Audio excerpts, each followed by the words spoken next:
Serious, but at the same time attractive.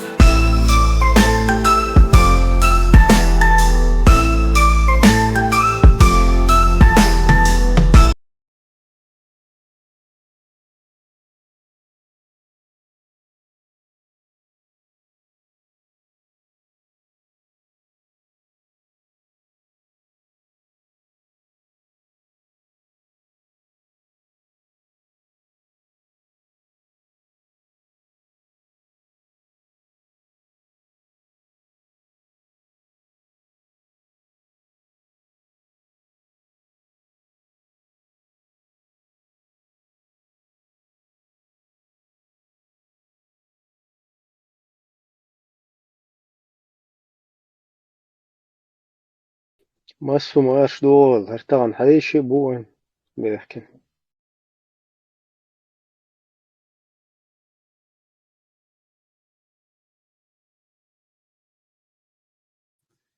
Daily Marshall, Ibrahim, naš šo bijusi tik još seriji.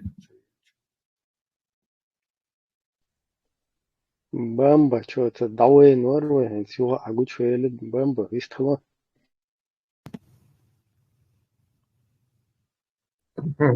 Ассаламу алейкум. Wa alaikum assalam. Сам это беспокоить это Даек Нирес, ты Ник. Ты, видимо, меня это на карандаше держишь, Ибраим. Будушу, что у вас за схватка? Чего вы не поделили? На чем разошлись? Qeade du kuza bamba. Видно, концовой. Сейчас здесь такое будет. Так, в качестве судьи присутствую, если вы хотите. Да, на всякий наихваст я шабера юка в качестве рефери. Да, что-то, чтобы это, скажем так, у вас это запрещенных ударов не было, да? Ну так-то вы знаете, я вам это ничей желаю с летальным исходом.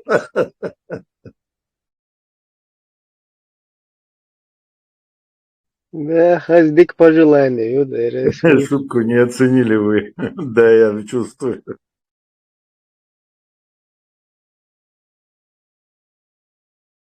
Это с таким саламом ты к нам, значит, зашел, да, там, типа Это только что саламируешь. на ходу шутка в голову пришла. Не оценили вы.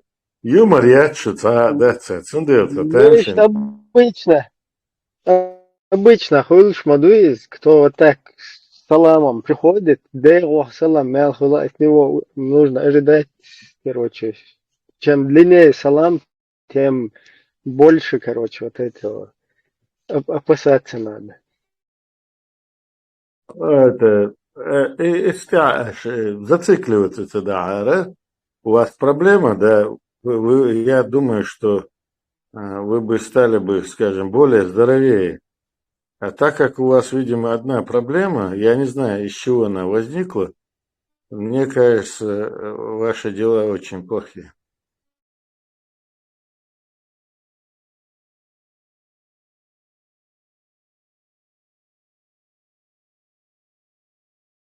Да, ну, в качестве эксперта можно у тебя будет все-таки проконсультироваться, как что. Вопрос, Асдельдо, ответить садись. Какой из меня эксперт, да? Я же говорю, в результате чего у вас возникла эта проблема Мабоа, да, такое вот исламофобская позиция, в результате чего есть еще?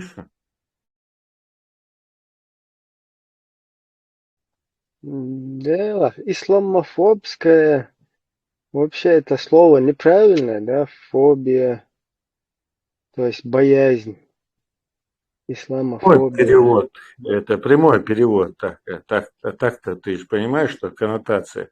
его что, Да, ненависть но это врожденная. неправильно все-таки, неправильный такой термин, как бы слишком именно вот в таком сочетании он слишком надуман, потому что и тем Ненависть более, тогда, хорошо, это что, скажу знакомым, более да, да, простым ну языком.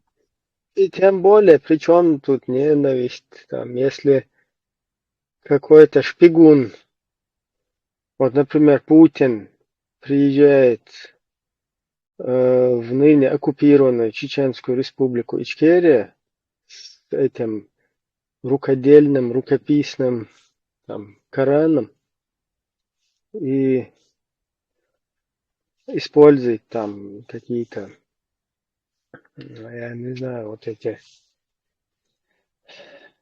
фразы там исламские и так далее, там ссылается на какие-то священные вот эти тексты, то считать это полностью как бы такими приемами ФСБ, это что, вот так нужно называть как бы исламоненавистью, если в таком это понимании исламоненависть, то, наверное, да, в таком понимании, если, если именно вот такие моменты их считать исламоненавистью, да, то, наверное, это будет правильно.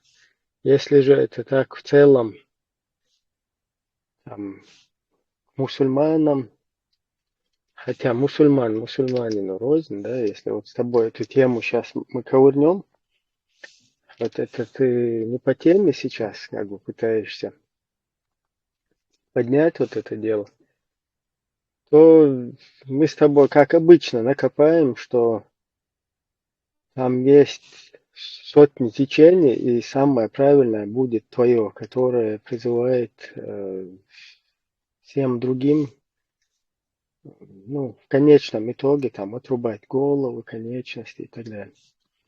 Поэтому вот этот прием, да, там, защитника ислама, это им пользуются кому не лень.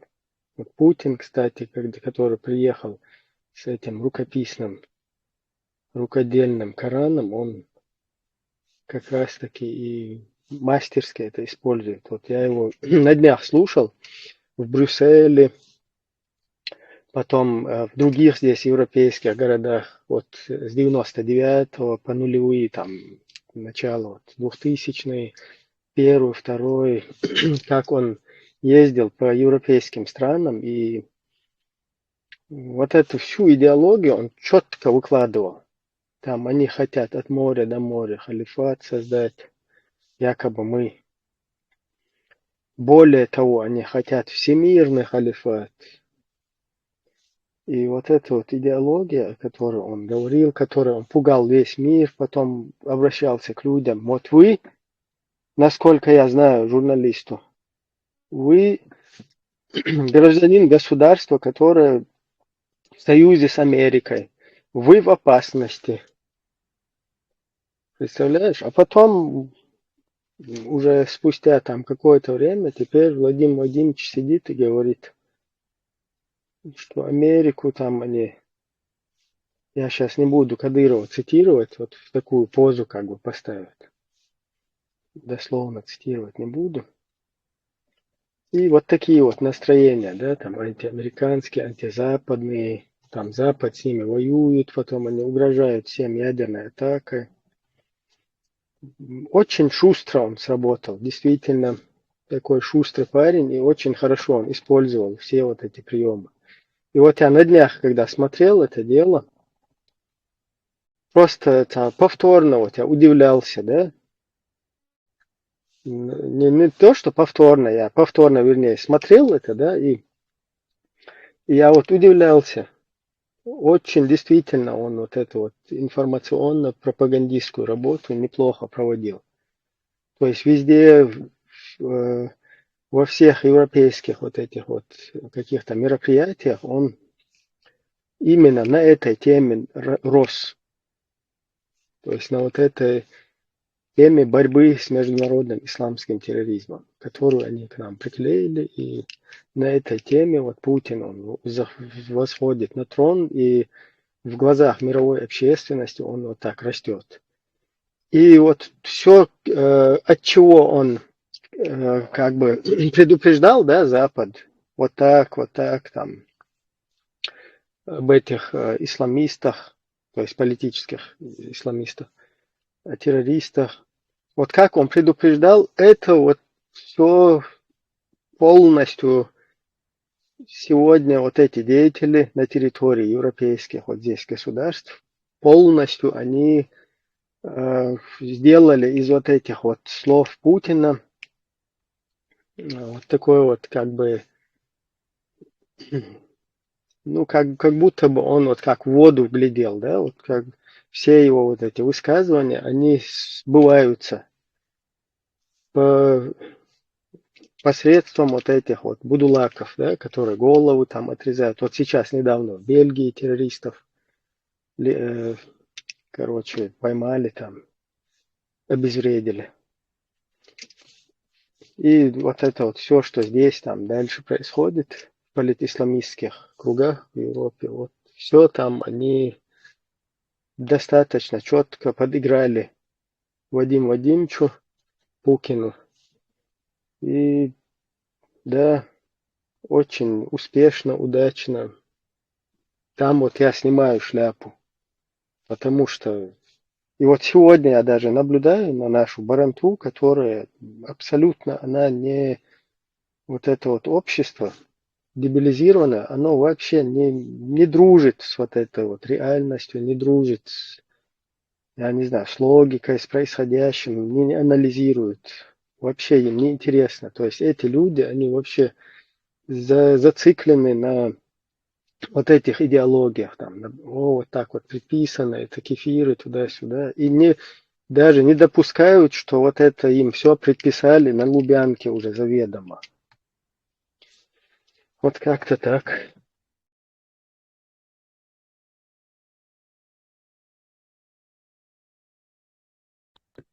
Так в чем дело исламофобия? Почему у тебя лично, лица Ибрахима, все что угодно рассказал, международное обозрение сделал, Вот да, как раз, а не сказал. вот как раз А не вопрос сказал ты, подходит к нашей Сабаке, теме, кстати, а не сегодняшней. сказал ты это, почему исламофобия, да, ты не сказал. Исламофобия. Я, я вот объяснял все это время. Во-первых, мы договорились, что исламофобия это неправильное понимание. Мы же Неправильный сейчас не термин. исправим это, Да. Ибраш, послушай. Потом мы с тобой, Есть мы смотрим, понятие антисемитизм, да? Оно смотри, тоже неправильно, но там лило, что и да, я ж хорошо, поэтому тебе... мы с тобой это перебили, это самое, на вот эту позицию, да, что это исламоненависть.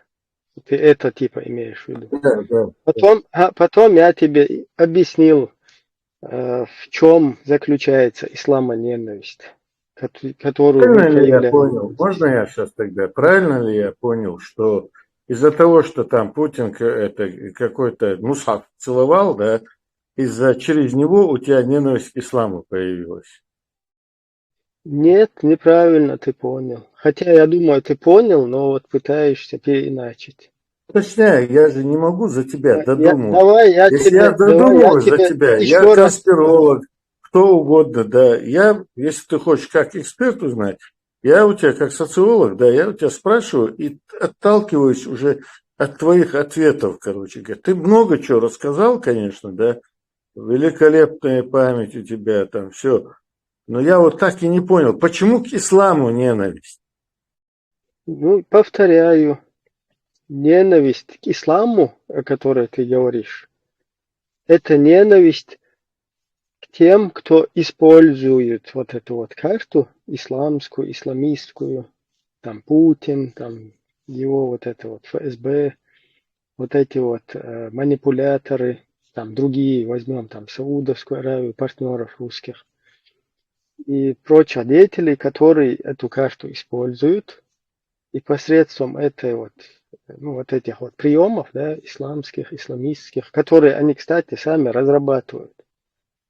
Там они сами принимают в этом участие вместе с братьями Саудовской Аравии и так далее. Потому что там полностью вот эта вот вся их идеология, она в большинстве основана на каких-то фетвах несуществующего даже вот в классической вот этой там священных писаниях для мусульман несуществующей какой-то системы государства, там как халифат, исламское государство и так далее.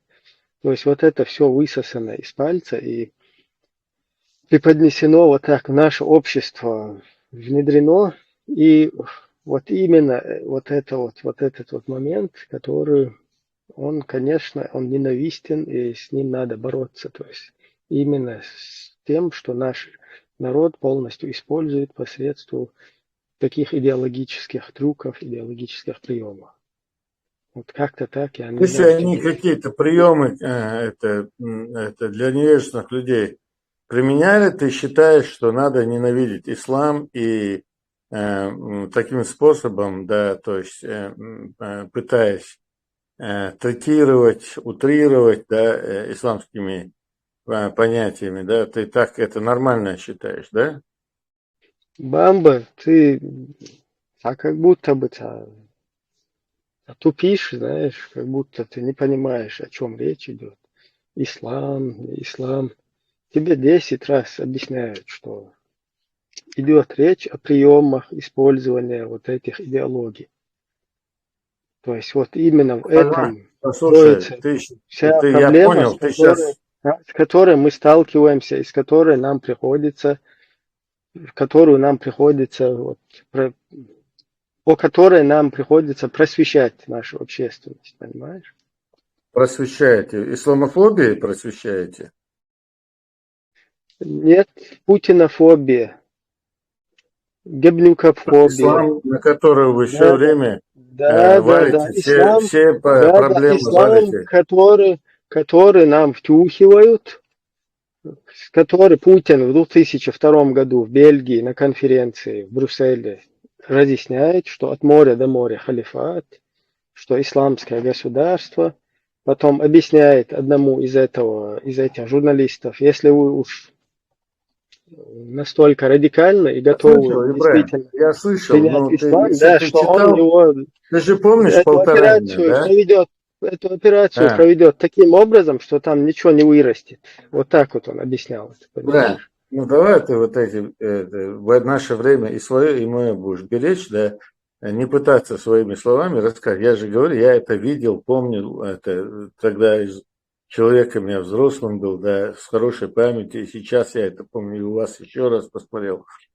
Я говорю, что до этого сначала они начали говорить о Великой Чечении от моря до моря, первый Полторанин потом это начал рассказывать, халифат, не халифат, они вот так плавали, сначала они говорили о Великой Чечении, да, это все понятно, но почему у тебя становится виноватым ислам в том, что говорит Путин, что говорит другой там, короче говоря, ислам, он бегки, да что, идите, Бамба, тебе про ислам здесь никто ничего не говорит. Вот ты сейчас, смотри, сейчас, لأسنا حديث сейчас, لأسنا شريعة لأسنا داس إيش сейчас نشيش мы с вот о чем тобой, я тебя спрашиваю а, это же сейчас мы с тобой, исламофобия сейчас мы с тобой копнем эту тему, и у нас прояснится, что ты больше вообще огромный исламофоб.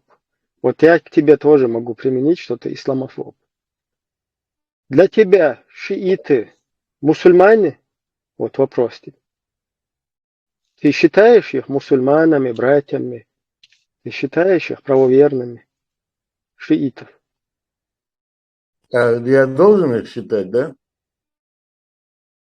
Это тебе вопрос. Ну я Должен ты или тебе нет? Это объясняю, твое я с сугубо шиитами не личное. сталкивался, послушай, я с Это шиитами твое, это твое сугубо личное мнение, которое ты просто, если я тебе вопрос задаю, не, я как бы на я твои тебе истории отвечаю. отвечаю, хочешь, чтобы я ответил? Смотри, Да? если они совершают Нет, как не если. Я Ага, вот я не говорю встречался, что Иране, я не встречался с ними, поэтому если они делают 5 столпов ислама, и 6, короче говоря, столпов веры, да, у них соответствует исламу, все, они для меня мусульмане. Если нет, они не мусульмане. Если они 3 раза молятся в день, они для тебя мусульмане? Говорят, то, что я видел, да, они говорят, мы это в 3 промежутка времени 5 намазов Хорошо, делаем. хорошо, если они бьют себя цепями, это для тебя приемлемо? Знаете, что они не мусульмане, если они, я тебе говорю, если соответствуют, да, то есть они Вот делают какие-то... я тебя Дай поэтому договорить. хочу подвести к вот этому, да? Там говорить не Для о чем. этого есть... Ага. Просто Я ты не вожу... исламофоб, вот ты вот эти людей, которые Ибраш, не подожди. Если соответствуют кто-то твоим делает стандартам, грехи какие-то, если кто-то какие-то грехи в исламе делает, да, там есть четкие позиции, когда он выводящие из ислама грехи делает, и как нечестивец, да, это делает, но он не выходит из ислама. Ты сахуш малатия, ты думаешь, ты вот какой-то видишь, у супер тебя, вопрос для заваления, да, задал, ты думаешь, да, и завалили смотри, все. уважаемый, у тебя какие-то стандарты. Если вот это, то если вот это, а если это, если это. Нет, это в исламе Ты стандарты слышал, такие. смотри, ты слышал хадис о 72 течениях, ты слышал? 73. Да, 73. Да, Слышал да, ты такой хадис? да. Ты мог бы его цитировать? Ну, это не важно, я понял, что ты хочешь сказать. Это хадица, вопрос какой-то. Ты в какой из этой 73 групп? В смысле, какой из этих 73 групп? В хадисе упоминается, что у христиан, у иудеев была 71 группа, они разделились на 71 группу. Христиане разделились на 72 группы, мусульмане разделятся на 73, и лишь одна войдет в рай из них. Ты же понимаешь это, да? Это тафсир хажни алсын. Где шел? Смотри, открой тафсир этого хадиса, да, там немного прояснится некоторые моменты.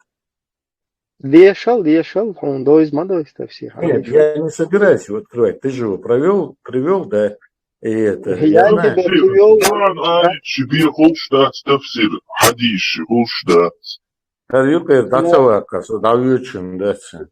Ладно, короче, вот эта вот тема, да, ты просто вот хочешь. Ибраш, вот первое, что ты должен об этом хадисе знать, да, мы узнаем только тогда, когда мы, какая группа была правильнее из этих, чтобы ты знал. Тафсир, да? Ну, это видишь, у тебя свои какие-то... Не мои, это тафсир, это айлемна, тафсир. Мне понятно, вот у тебя не твои, а это айлемна. И при всем при этом мы видим... 100%, кто прав, кто не прав, да? Смотри, мы видим сотни групп в исламском мире, которые воюют друг с другом. Вот мы видели несколько групп в Сирии и Ираке, вот исламское государство Ирака и Леванта называлось такое. ИГИЛ, Дукас. И вот этот ИГИЛ, исламское государство Ирака и Леванта, там были сунниты, там не было ни хаджи муридов, там не было ни других каких-то групп, там была вот эта вот шиито-алавитская система, которая там вот в этой системе Асада была. И были остальные джихадистские группы, которые представлялись как вот ваххабитами, салафитами, суннитами. И эти группы представляли из себя... Не перебивай. Каждое слово ценно определяющее. Не перебивай. Ваххабитами так и называли? Да, ваххабиты, салафиты, вот сейчас они салафиты. Так называли ваххабитами, да? Кого? Ты говоришь, группы, они себя ваххабитами называли?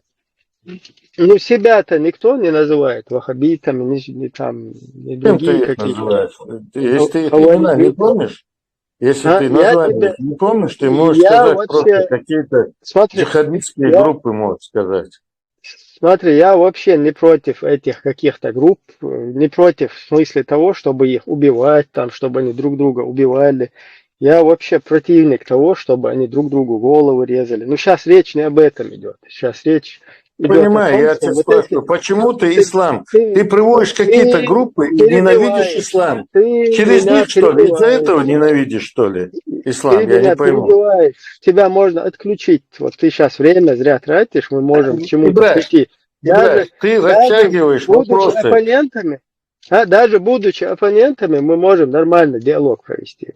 Сундел, Иштауша, Лиерамбе, Шундадез. Вот смотри, вот эти группы, которые находились в этой исламском государстве Ирака и Леванта, они все представляли суннитскую как бы среду салафитов. Они же ваххабиты. То есть это люди ваххабища.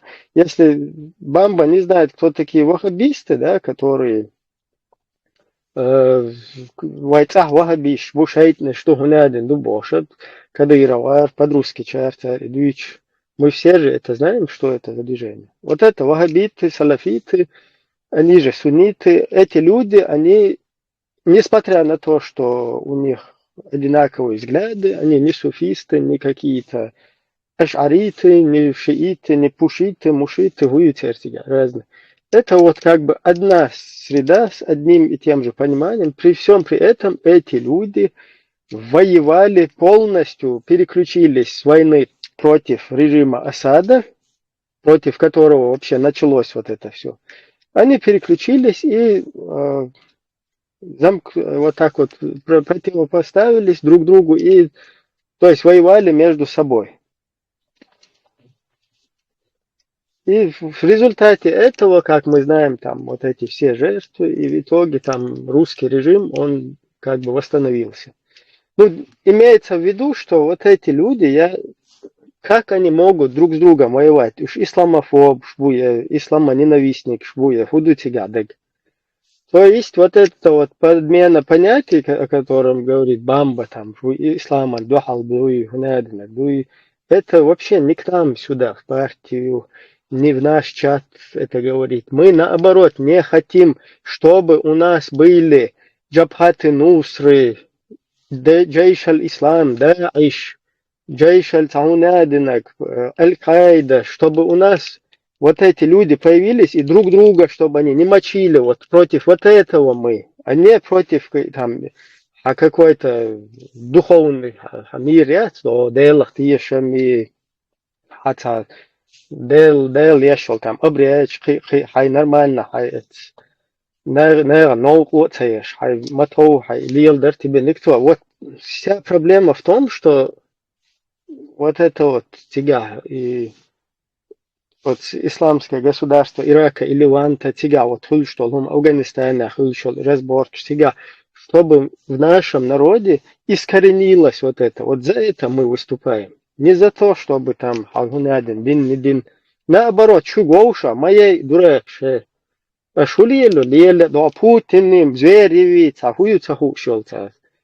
Есть я больше его чулца.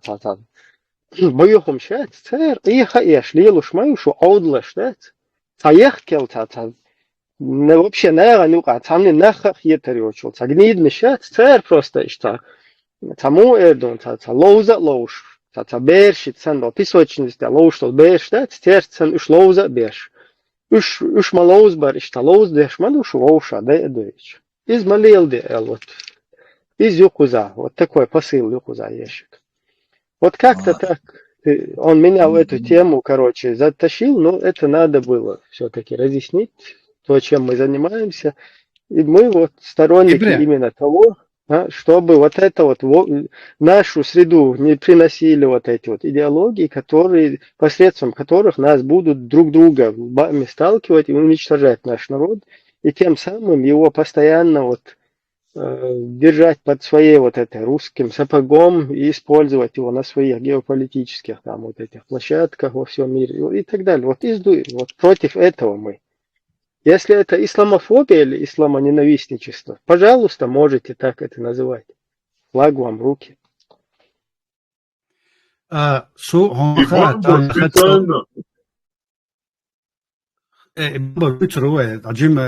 По плану договора с тем, так, потом будем обсуждать и Бамбу, и другие вопросы. Вот что Бамба задавал вопрос, вот эти каверзные, да, и вопросы вот с вот этой с манипуляцией. Вот ты считаешь, ты исламофоб, ты против ислама. Вот я сейчас хочу вас познакомить с анализом, который был недавно сделан с независимыми юристами, западными юристами, которые по нашему запросу. Да, это ответ. Тут доклад, он сам по себе очень большой, обширный. В одном стриме вас всех ознакомить не получится. Поэтому придется его как-то в каждом стриме по отдельности, по частям знакомить вас и слушателей на YouTube, везде. Это ознакомительные, главные пункты в этом докладе ознакомить. Я думаю, что доклад, я хоть Бамба спитан, вот в этом докладе есть, вот на все эти вопросы есть ответы.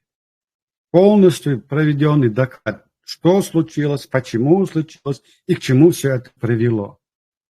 И у вас, я думаю, многие вопросы отпадут. Вы на многие вопросы, которые сегодня имеете насчет нашей Конституции и этих поправок, которые были, с моей точки зрения, преступными поправками, на эти вопросы у вас много ответов получите, и многие вопросы у вас сами собой отпадут. Минут 15-20 я хочу внимание.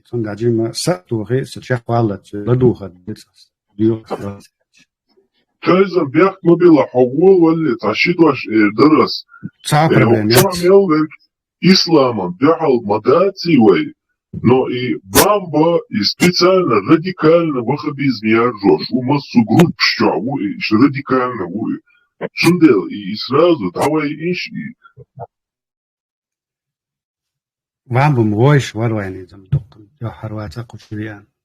Я начну одним словом. Раском от Абдушу, но я че раском от Хунду, кам на юж дачу, раском от Мабица, раском от Хунцаби, und я че Albanië Abdul Halla Dunenta Massa Дючи Ванаходу. Тундера и бек особенно русскоязычный мир, который владеет русским, чтобы они знали, что в нашем обществе не все так, как они говорят, все радикальные такие, что у нас есть и адекватные, и цивилизованные люди. Тундера Гастому доклад. Анализ последствий поправок к статье 4 Конституции Чеченской Республики. Вероятные долгосрочные результаты и их изменения. Введение государственной религии нарушит светский принцип, заложенный в Конституции 1992 года, и приведет к трансформации политической системы в сторону религиозной. Государственные институты начнут функционировать на основе исламских принципов, что может ограничить роль светского права и заменить его элементами шариатского законодательства. Повлиять на законодательные процессы, где приоритет будет отдаваться нормам, совместимым с исламской доктриной. Это, в свою очередь, создаст новое политическое устройство, основанное на религиозных нормах, что, в свою очередь, ограничит свободу деятельности светских партий и организаций. Признание ислама государственной религией может усилить социальное разделение. Немусульманское население или те, кто выступает за светское государство, могут почувствовать себя отчужденными и дискриминируемыми. Это может привести к следующим последствиям. Увеличение напряженности между различными религиозными и социальными группами, немусульманские меньшинства или светские группы могут столкнуться с дискриминацией, что приведет к массовому недовольству и протестам. Противостояние между сторонниками светского государства и религиозных норм может перерасти в политическую и гражданскую нестабильность, что создаст благодатную почву для экстремистских движений с обеих сторон. Признание одной религии государственной неизбежно приведет к ограничению прав и свобод тех, кто исповедует другую веру или не исповедует никакую. Например, государство может начать преследовать те взгляды и идеологии, которые не согласуются с государственной религией.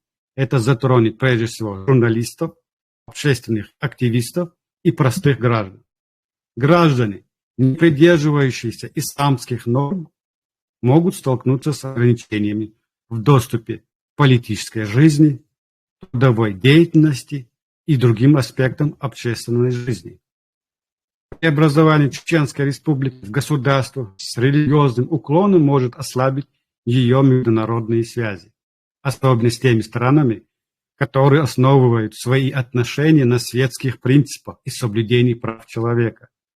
Это некоторые международные организации и государства могут осудить такие изменения, что приведет к дипломатической и экономической изоляции.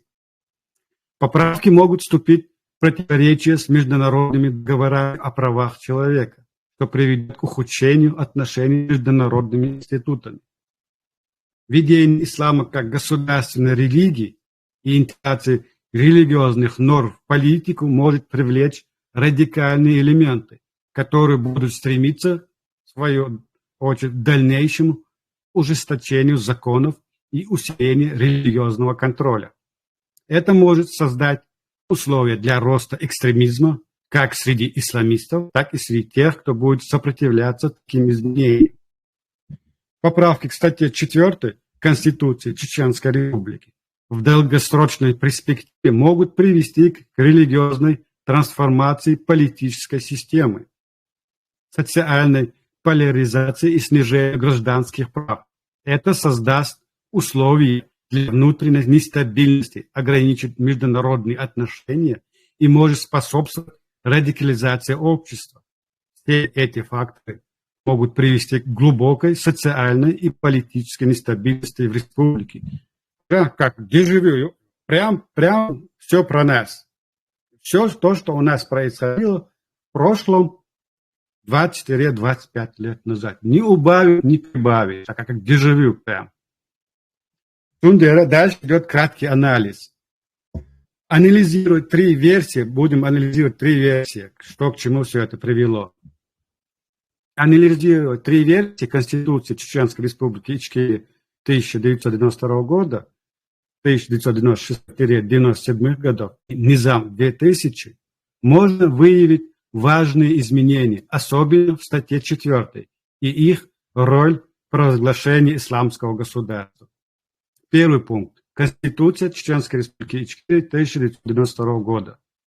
Статья 4 данной версии устанавливала, что Чеченская Республика Ичкерия является демократическим государством с политическим и идеологическим плюрализмом, запрещая установление какой-либо официальной идеологии. Государство было светским, религия отделена от государства, что закреплено в статье. Второй пункт Конституции Чеченской Республики Ичкерия 1996-1997 годов. В этой версии произошли существенные изменения в статье 4, где официально провозглашается, что государственной религией Чеченской Республики Ичкерия является ислам.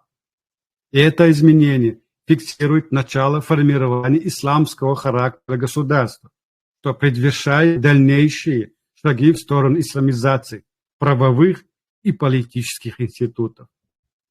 И третий пункт – это Низам 2002.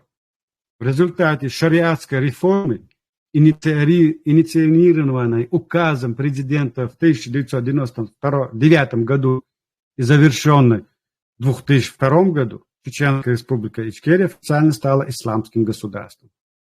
В новой редакции статьи 1 Конституции закрепляется, что Чеченская Республика Ичкерия – это суверенное, независимое исламское правовое государство, а источником всех принимаемых решений становится Коран и Сунна. И эти изменения демонстрируют завершение процесса трансформации Чеченской Республики Ичкерия из светского государства в исламское, что можно рассматривать как результат последовательных изменений, начиная с Конституции 96-97 годов. То есть это все последствия. То есть следствие-причинная связь – это завершающий результат Низам 2002.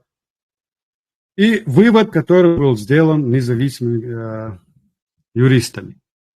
Изменения в статье 4 Конституции 96-97 годов, которые сделали ислам государственной религией, явились шагом на пути к созданию исламского государства.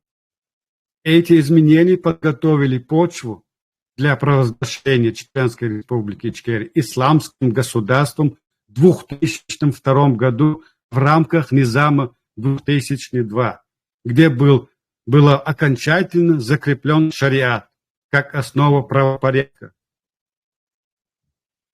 И предварительно, кратко, независимое заключение, но просто кратко, потому что не все тут в одном стриме может озвучить.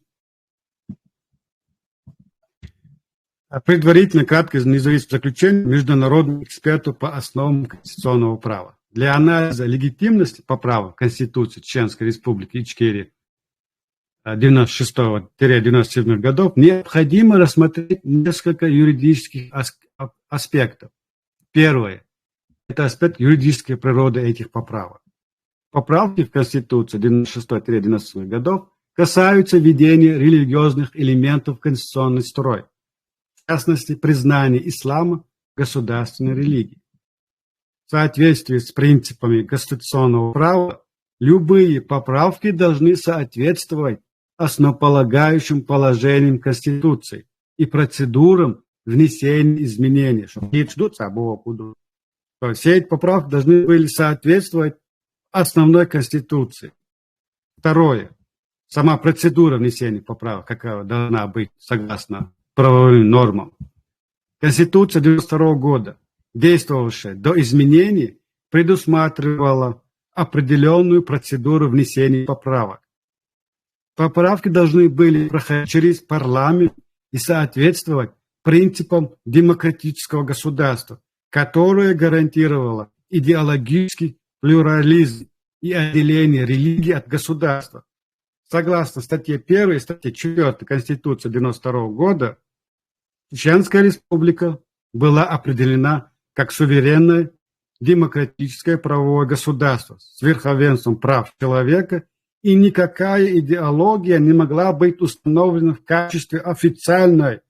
Что тут непонятного? Господин Идигов, что вам непонятного? Вы до сих пор продолжаете вводить людей в заблуждение со своей преступной деятельностью. Поправки 96-97 годов, в которых ислам признается государственной религией, статья 4 изменяет фундаментальные основы конституционного строя. Идигов, что непонятно? Возникает вопрос, соответствовали ли данные поправки процедуры, указанные в Конституции 1992 года, а также была соблюдена демократическая легитимность таких изменений. Господин юрист Аслан Арцуев, вы же юрист, вы должны понимать элементарные вещи, которые я, обыватель простой, понимает. И третий пункт – принципы демократии и верховенства права. Поправки, которые вводят изменения государственного строя и признают государственную религию, должны были бы проходить через процедуру, которая гарантировала соблюдение принципов демократического плурализма, указанных в Конституции 1992 года. Однако из анализа текста поправок можно сделать вывод, что эти изменения могли противоречить основным принципам идеологической нейтральности государства, закрепленным в прежней версии Конституции. Это ставит под сомнение их легитимность с точки зрения первоначального конституционного порядка. И самый последний, заключающий вывод – отсутствие референдума или общенационального согласия. Вопросы изменения основополагающих принципов государства, таких как признание государственной религии, обычно требуют проведения референдума и всенародного обсуждения. Господин Идигов, когда вы со мной советовались или с кем-то с другим из нашего народа чеченцам, проведение референдума, в анализируемом случае доступные данные не указывают на проведение референдума или процедуры, обеспечивающей общенациональное согласие на изменение столь важного характера. Это может свидетельствовать о том, что поправки были проведены без достаточной легитимности со стороны народа. А жить черно по белому люди говорят, что преступно была совершена просто преступление за спиной народа. И заключение Конституционного суда. С точки зрения Конституционного суда, который должен опираться на принципы верховенства права и демократических процедур, данные поправки вызывают сомнения в их легитимности. Поправки 1996 года-97 годов изменили основополагающие принципы Конституции 1992 года, которые, в свою очередь, гарантировали идеологический плюрализм и отделение религии от государства. Эти изменения были проведены без явных доказательств соблюдения демократических процедур, таких как всенародное обсуждение или референдум, что является необходимым для легитимизации таких изменений. Вывод. Конституционный суд может прийти к выводу, что поправки 96-97 годов не могут быть признаны легитимными с точки зрения верховенства права и процедур, предусмотренных Конституцией 1992 года. Как удивится до нас, как этим людям еще объяснить, что вы, господин Игов, и Сендербин, которые покойны, в свое время совершили преступление, и что и самое интересное, вы, господин Игорь, до сих пор настаиваете на своем преступлении с помощью Аслана Арцу, который вам дает такую возможность на своем платформе YouTube-канале, снова вводить наше гражданское общество в заблуждение. Я не знаю, и после вот такого доклада, если люди не понимают, как объяснять людям еще. Сундер, еще последний должен вода. Какие могут быть последствия в отдельных случаях, в случае там, поправок, или в случае низам, или в случае наших, какое будущее ожидает наш народ в разных случаях. Начнем с низама 2002. Это, по сути, себя теократическое государство. Полное подчинение шариату, власть у религиозных лидеров. То, что нужно сегодня Закаеву и его команде. Вот им нужна эта власть, и они эту свою идеологию проталкивают со своим низамом. Последствия в международном плане. Чуть-чуть я мешаюсь. Доктор Исна, там, 5 минут. Последствия, международные последствия, что может по сути привести. Это международная изоляция, нарушение прав человека, ограничение прав женщин и свободы религии, низкие шансы на признание, отношения с западными странами практически невозможны. Внутренние конфликты. Светские группы окажутся в оппозиции, что вызовет дестабилизацию в обществе. И, вероятно, окончательный сценарий – международная изоляция и внутренние конфликты, ограниченные связи с исламскими странами и отсутствие демократических процессов в стране. Это случай низама. Возьмем Конституцию 96-97 годов. Гибридная система. Ислам – это государственная религия. При этом сохраняются демократические элементы. Внутреннее противоречие. Введение религиозных норм может создать конфликты между светскими и религиозными группами. Международные ограничения. Возможности для связи с исламскими странами, но сложные при этом отношения с западными странами из-за возможных ограничений прав человека. И конце вероятный сценарий. Внутренняя нестабильность, международные ограничения, поддержка от исламских стран, но противоречия с демократическими нормами затрудняют признание этими исламскими странами.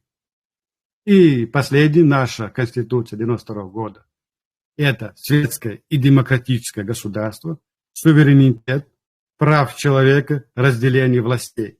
В международном плане интеграция, светский и демократический характер Конституции соответствует международным стандартам, что увеличивает шансы на признание. В экономическом плане политической стабильности демократические принципы и права человека могут обеспечить привлечение инвестиций и стабильное развитие. И, наконец, вероятный сценарий – высокие шансы на международном признании, стабильная политическая и экономическая система, поддержка интеграции в международной структуре. И все от себя. Вам, Ваше Величество, господин народ, выбирает, какое будущее вы видите для себя и для своих детей. Только народ вы сами можете для себя выбрать. Ибрahim Сулейлишу.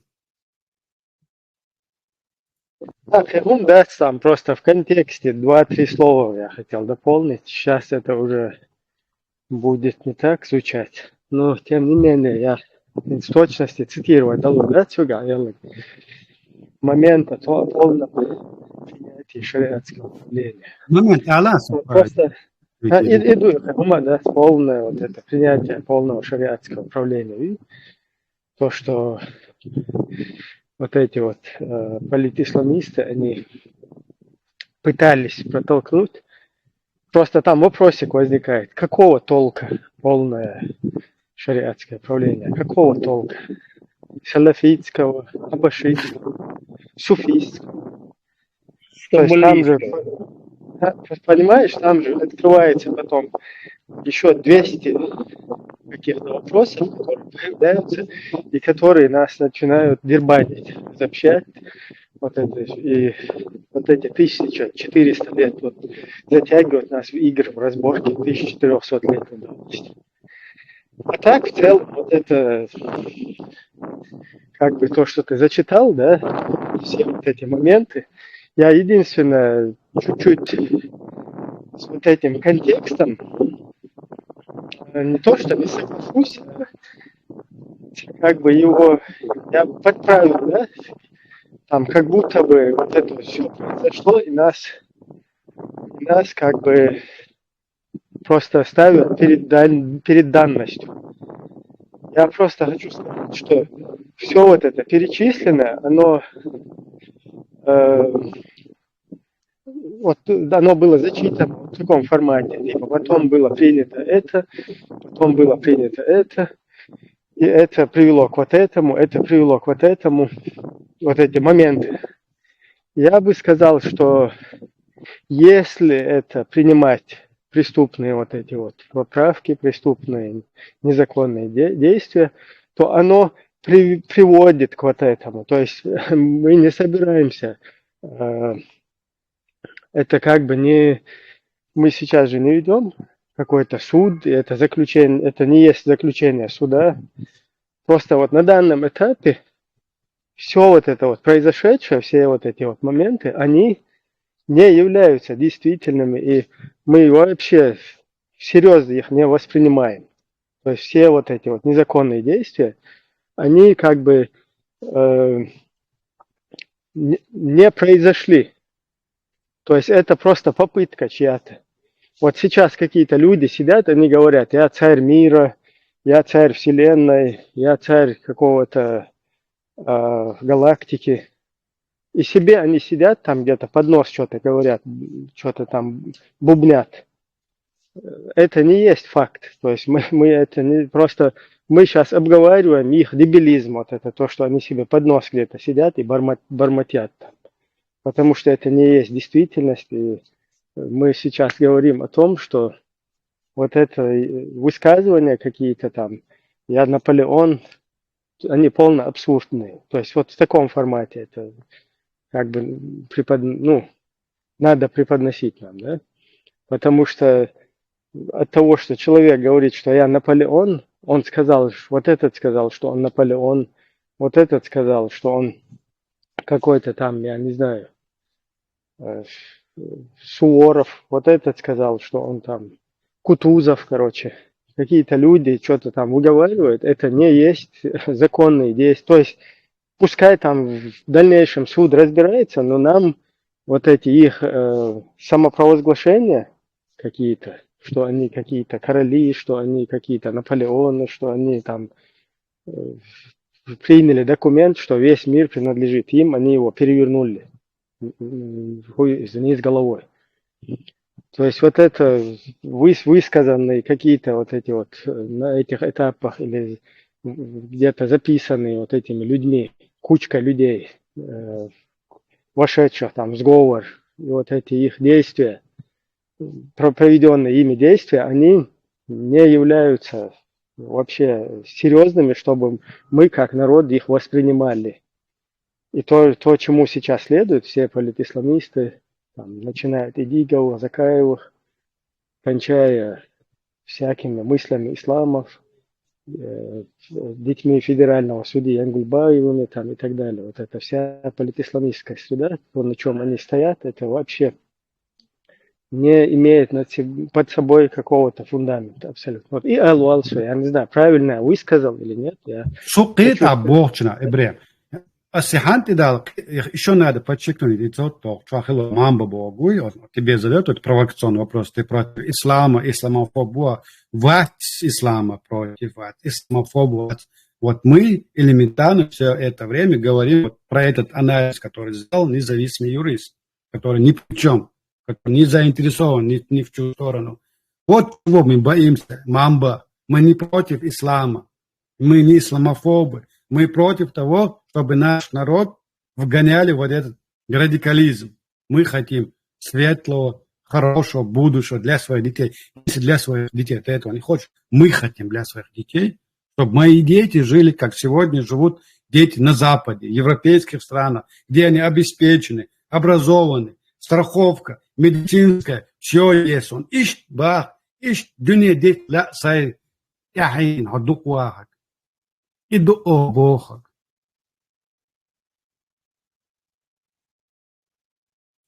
Hangi borçludur?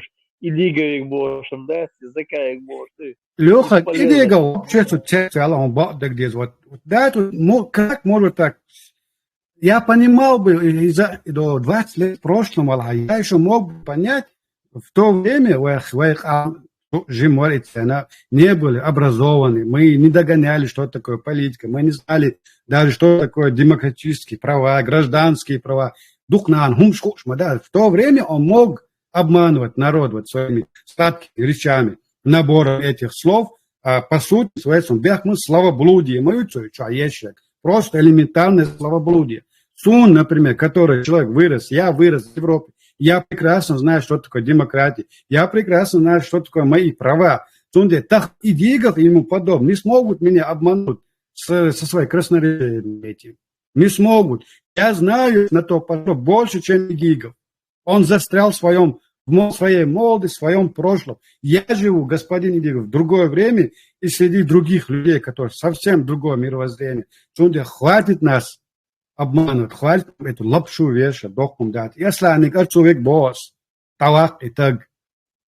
Я дать, вот нагло сидеть, фоном царь на кому идут. Хотят и на кич бац, они наставят. Продолжают вести вот эту вредительскую работу. Зачем, Оля, хатма хватит? Это ногчик, цадиза, мича делать они. Ушел бы в сторону, и ветер мываться саму-то. Про него, может быть, забыли бы. Нет, он настаивает, что в будущем дал млавайца подчал хаерш. И вы оккупирование, это где оккупировать, шум хуливайца, амхал, да, поэтому. И там на мобу в первую очередь, на эту скамью подсудим, ваховочина, тага жоп тиядиш, на мобуешь. Один хумаду, антидианду. То, что я сегодня нахожусь в изгнании, на чужбине, то, что мне пришлось 10 лет своей жизни потратить, заново родиться, заново научиться говорить, ходить среди людей, виноваты такие, как Идигов. Из-за их преступной деятельности в свое время я оказался на загранице. Я их сегодня в первую очередь обвиняю в том, что они в свое время не смогли сделать, когда народ им доверился, дал им доверие, они смогли сделать государство о своих личных амбициях каких-то эгоистических, привели наш народ к новому оккупации нашей территории. Сделали подлог, обманули народ. Ну и сейчас... Гаски просто использовали момент, использовали этот момент в своих дело в том, что и халк цердина, и хум илилдина, может быть цанцахина, может быть ушгалбех, может тига.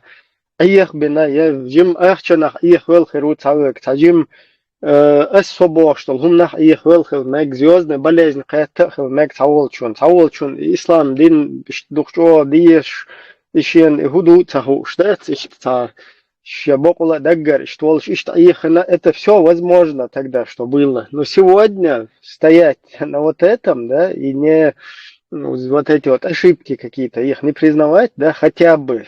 Вот признать уже это человек, он достоин уважения Махули, если совершено. Это говорит о том, что они целенаправленно сделали и продолжают делать. Если это жима, да,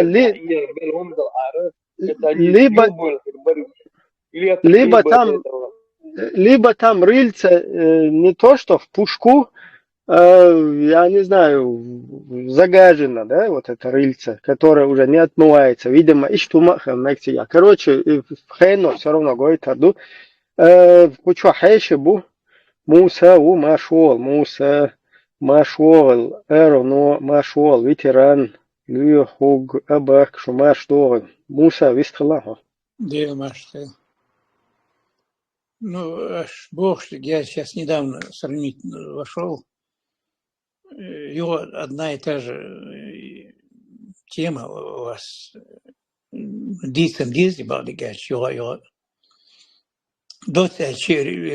надо отделить от государства.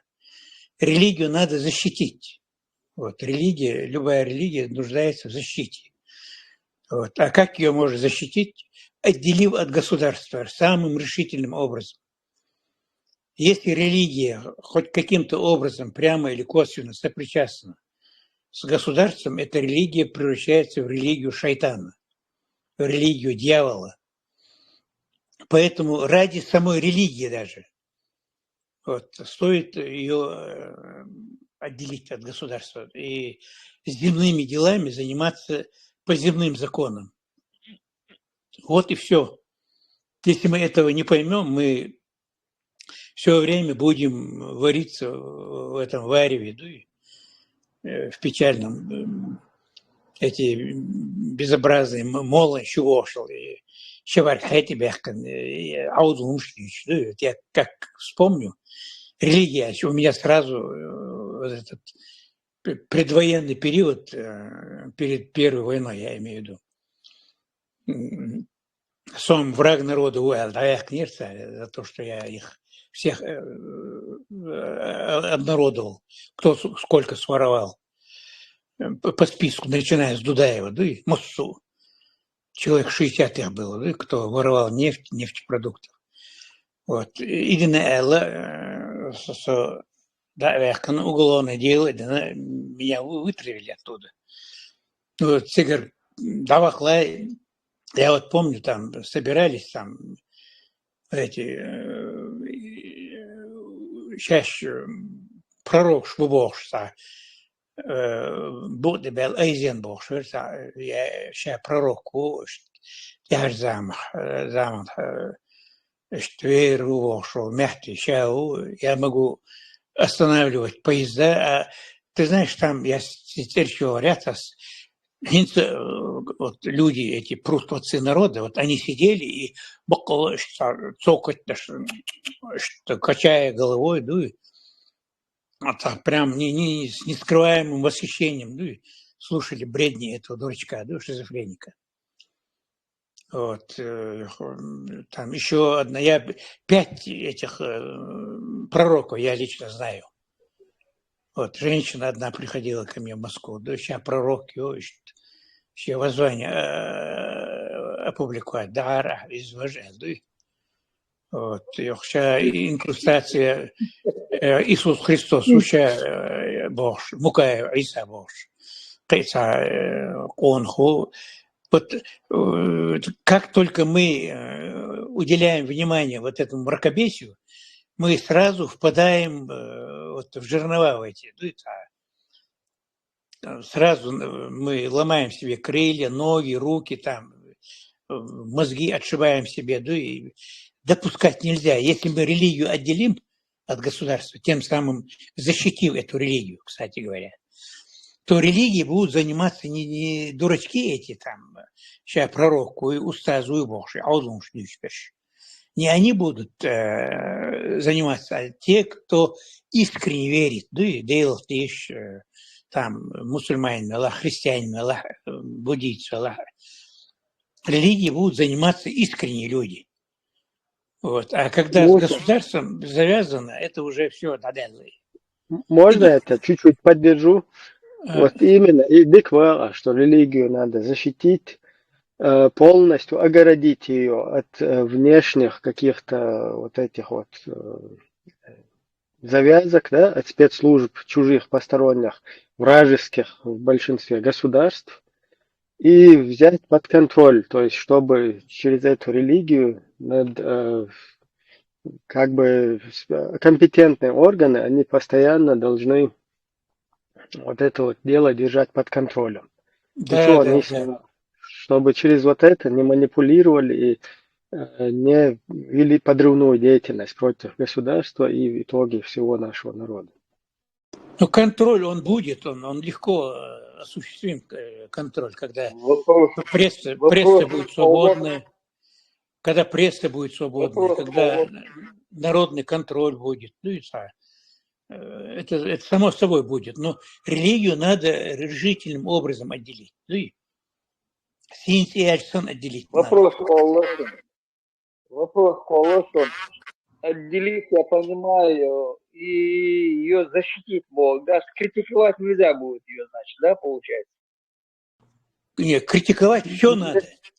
Любого государственного деятеля, любую религию, недостатки этой религии, там интерпретируют любую религию, христианскую, там, любую, демагоги разные, и под свои интересы.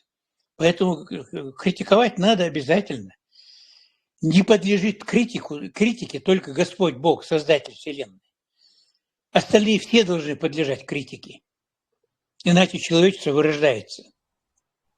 Суэлэшем. Баркалдерес. Махмуд. Маршал Думасега тоже сахатар дерсова идиго вич тахан Аслан вы гамбургский. Эзи чему шейшниш мимки хума датига. Вова шей на упокой да он собелтия ош. Уиш сан. Лайк шкулош ош бета уже шеш дэштег дина лир. Nach Interbach versta san Interwal san what certain lilostig yaquishig what cer duchtig so badig dich idigom taviterasa aslan is khatabo tajim pomoloje erzanis no dawat atubo chutia az yuqi it's adahiq naqos no chutia az adit تيش قبلنا عد بتيش وشو дряхлые, рыхлые, царь дыштек, тел бөлир, оставьте их, не трогайте. حيت بوش اوش عد بيتشانا شيء افيري حتى قيقشانا اوش خزبوش ناق بيتر شدحون سباختيا تخنو чисто специально он с нисо чувалосо вейца гуцу чувавекш уже нахтахан аудал бат яқыш бу тözens бах аз хуманш уже массана гучтой в аслан казах бас аслан адбита ош нах адбит شيء болезнь бук лож кварт лож цақичуман ахвалан адман файдатек лерсон савалашон кенте доваш Аббат. Буквально коротко тоже прокомментировать, Дирдер, сай просто мнение, сун бадик дич, Аслан, Асланс, дик бол бинер элхиетсон, дик бол бинна элхиетсон, что просветительский, масить шара, дик от интернет чуал, от разные цац мероприятия, стана ина, просто объективно, да, هوقز عديك دينا اللي هوقز عديك تدينا أو تعيشتخل مديزي تشادك إنس مثلا استجوة تانا ندان إتها بتانيس بوش تانا حاليا تشتوى مال دي اللي نقد عيا خان دوشيا تريزم إشتا إي إل تلقسون سون ديل سونا أصلا ديك بول بنير إل خيات سون شيخينا نوات إتحارة إي وات إديقا ويخي تون شريعة تخي تسأل تعولق دوشيشت تونس كروتشي تعرف يعني إذا تصنع قيت تصنع تسويل إيش تقيم حدشو قير انت إروالا دلع مستقل تاقير قلوشتي подружески خلان друг гергало ليونا за кулисами وانيوق انو تغن قبل ازي وفتاقي واتباش تعاتنا болш пойда цахар все человек спалился чун хил галач уже нислак мадаци чун юхдалак дац айта адвита асаг ишт вит мекшваца ше дальше гергало да лилош просто не позориться дуй мосту цел эфиш по 2-3 часа эфиршеш والله терпению аслан убадак дечь или он вообще недалекий от хуман سونعت راشي غلقن بوش تعليلوش يقولوا уже دوش да цقцга Эти объяснения, и все Муса. Баги, объяснение тут простое, не надо мудрить. Все одни рвутся к власти, хотят вернуть корыто чеченское, а другие хотят утвердиться. Вот среди блогеров Аслан Дикбол бин Аба, Дикбол сар мабин Мализаеви, и Тумсу Абдурахманови, и Арцуеви, ваш ислам цаханя меня деньги, я блогируешь, они в какой-то части они все играли положительную роль, ну, просветительскую даже, может быть.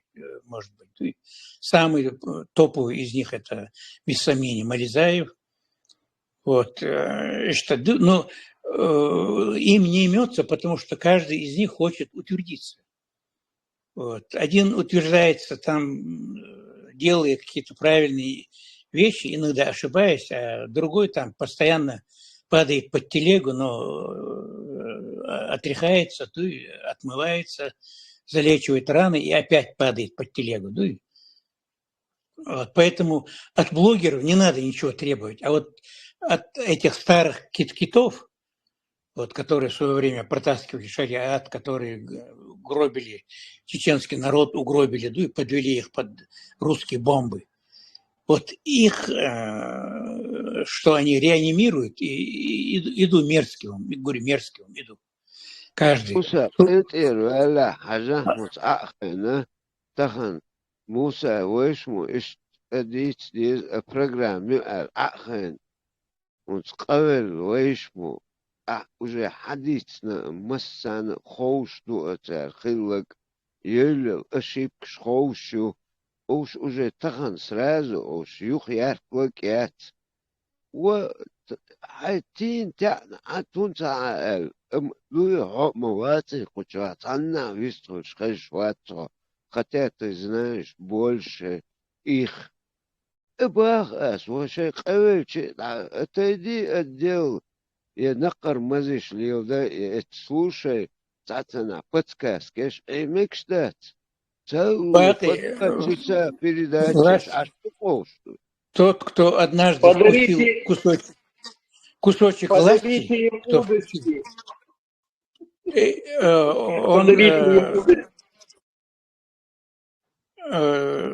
власть это хмельное власть дело. Полностью легок. Лугерах там профессионально удочка лугер.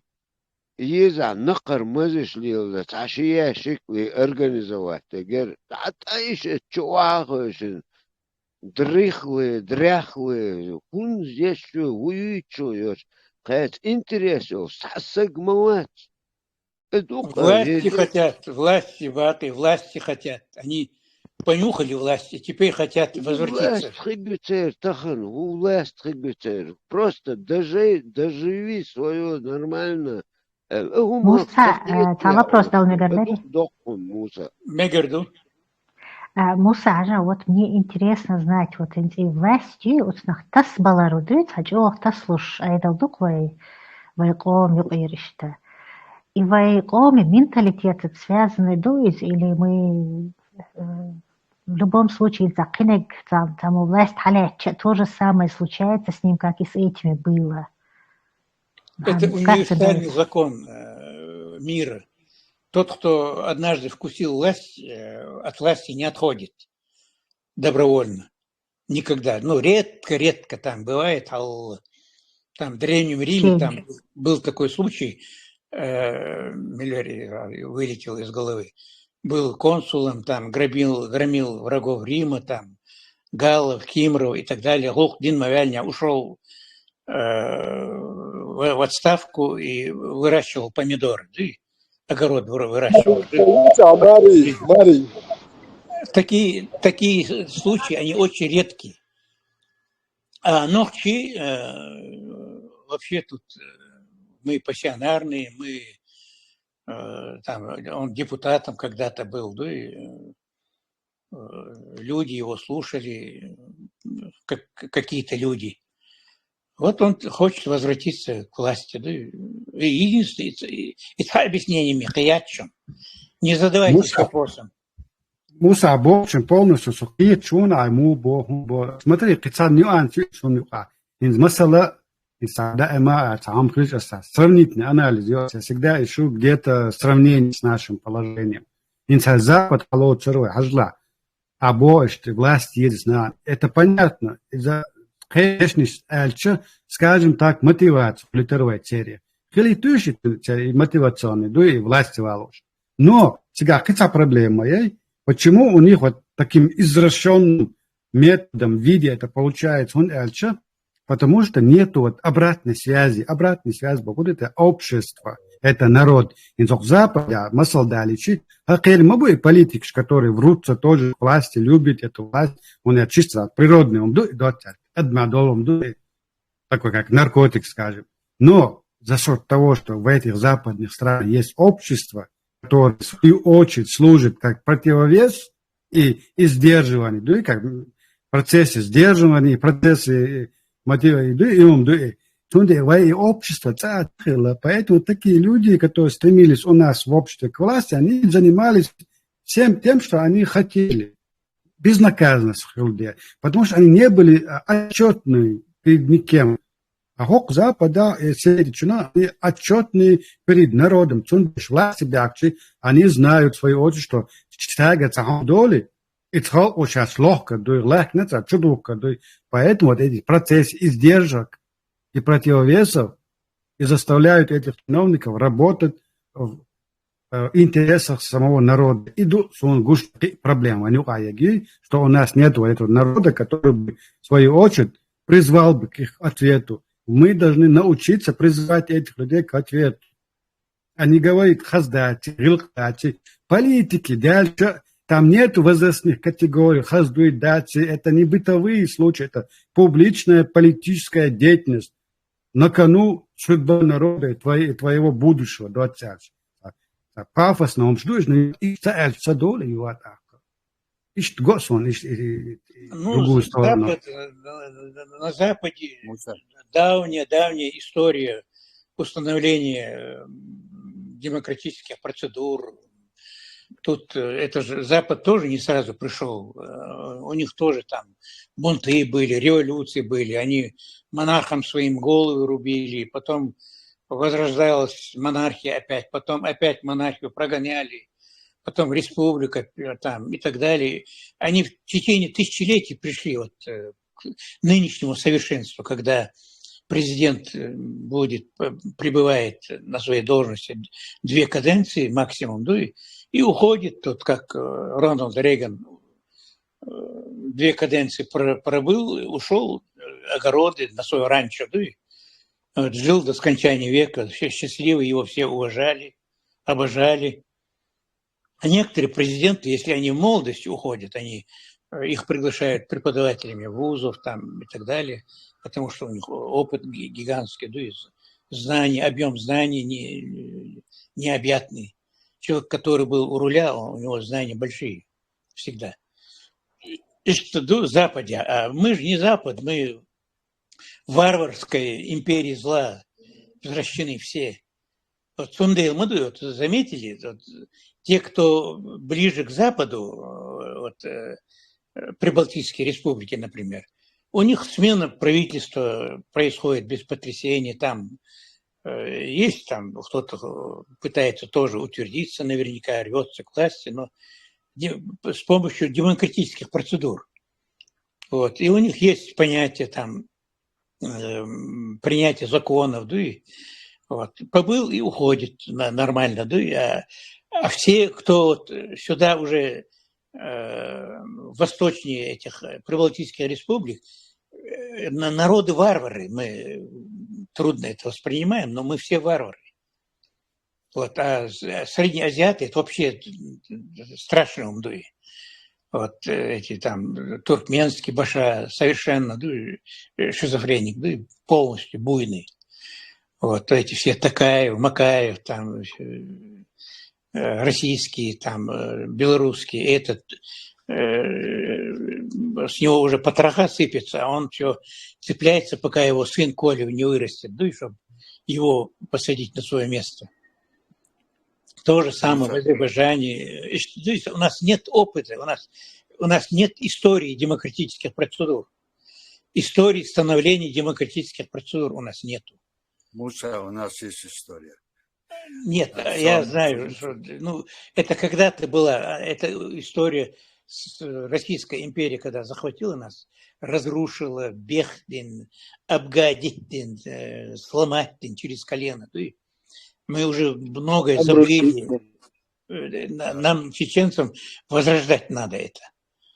Муса. Эно, Бехмобила, уже дух карьер вистал, ну уж Бехмобил тоже неудобно.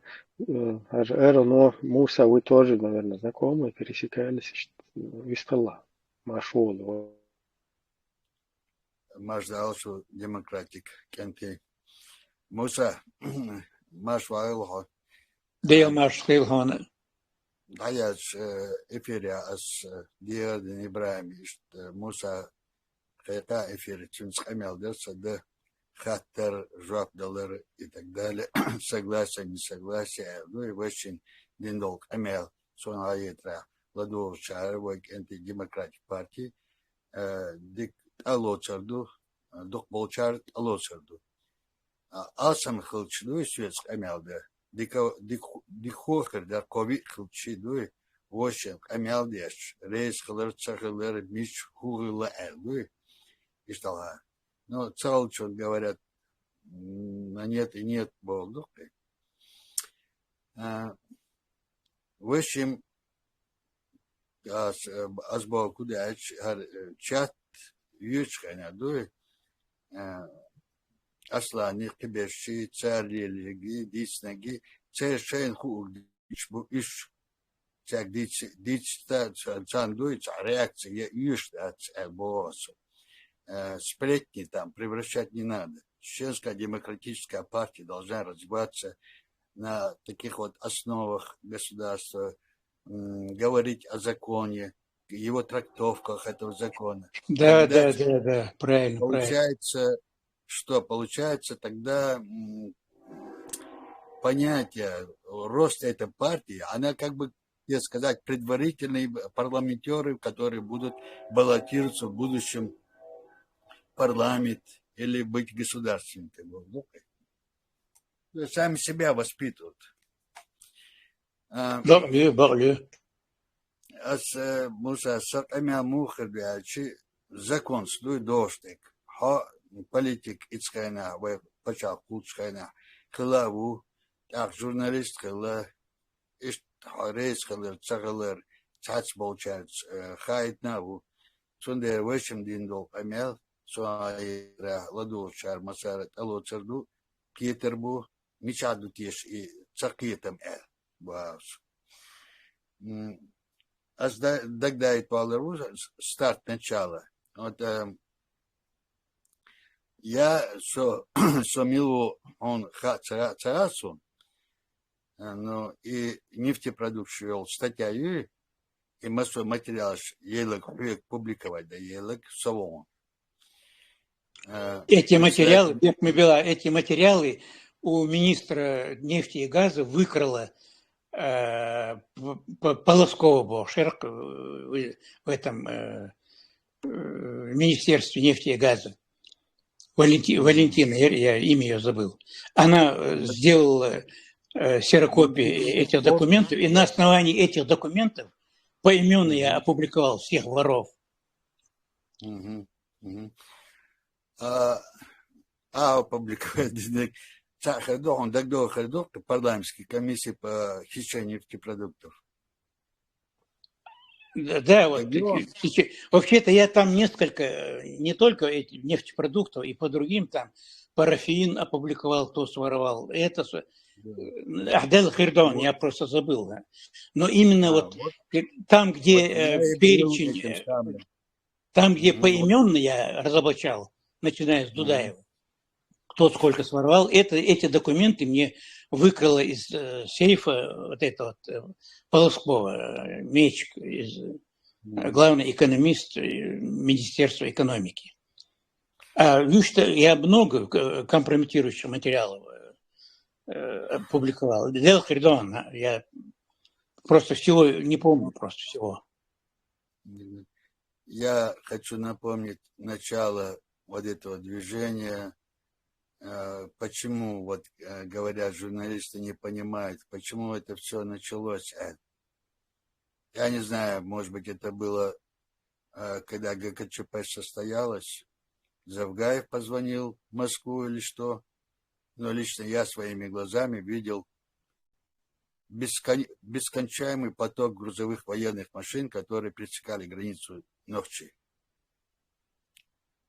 На Целине, уборка Целина, Казахстане, там столько машин не убирают, сколько бы двинулось на нашу республику.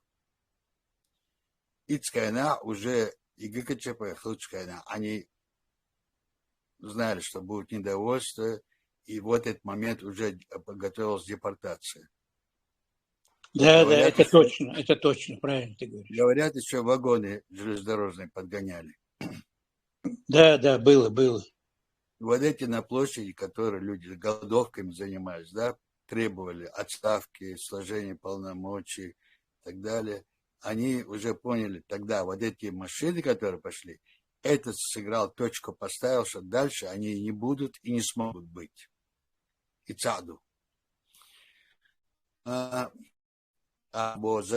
Хильяр, вот ты тогда говорил, ты думал, передумал, вот Завгай решение.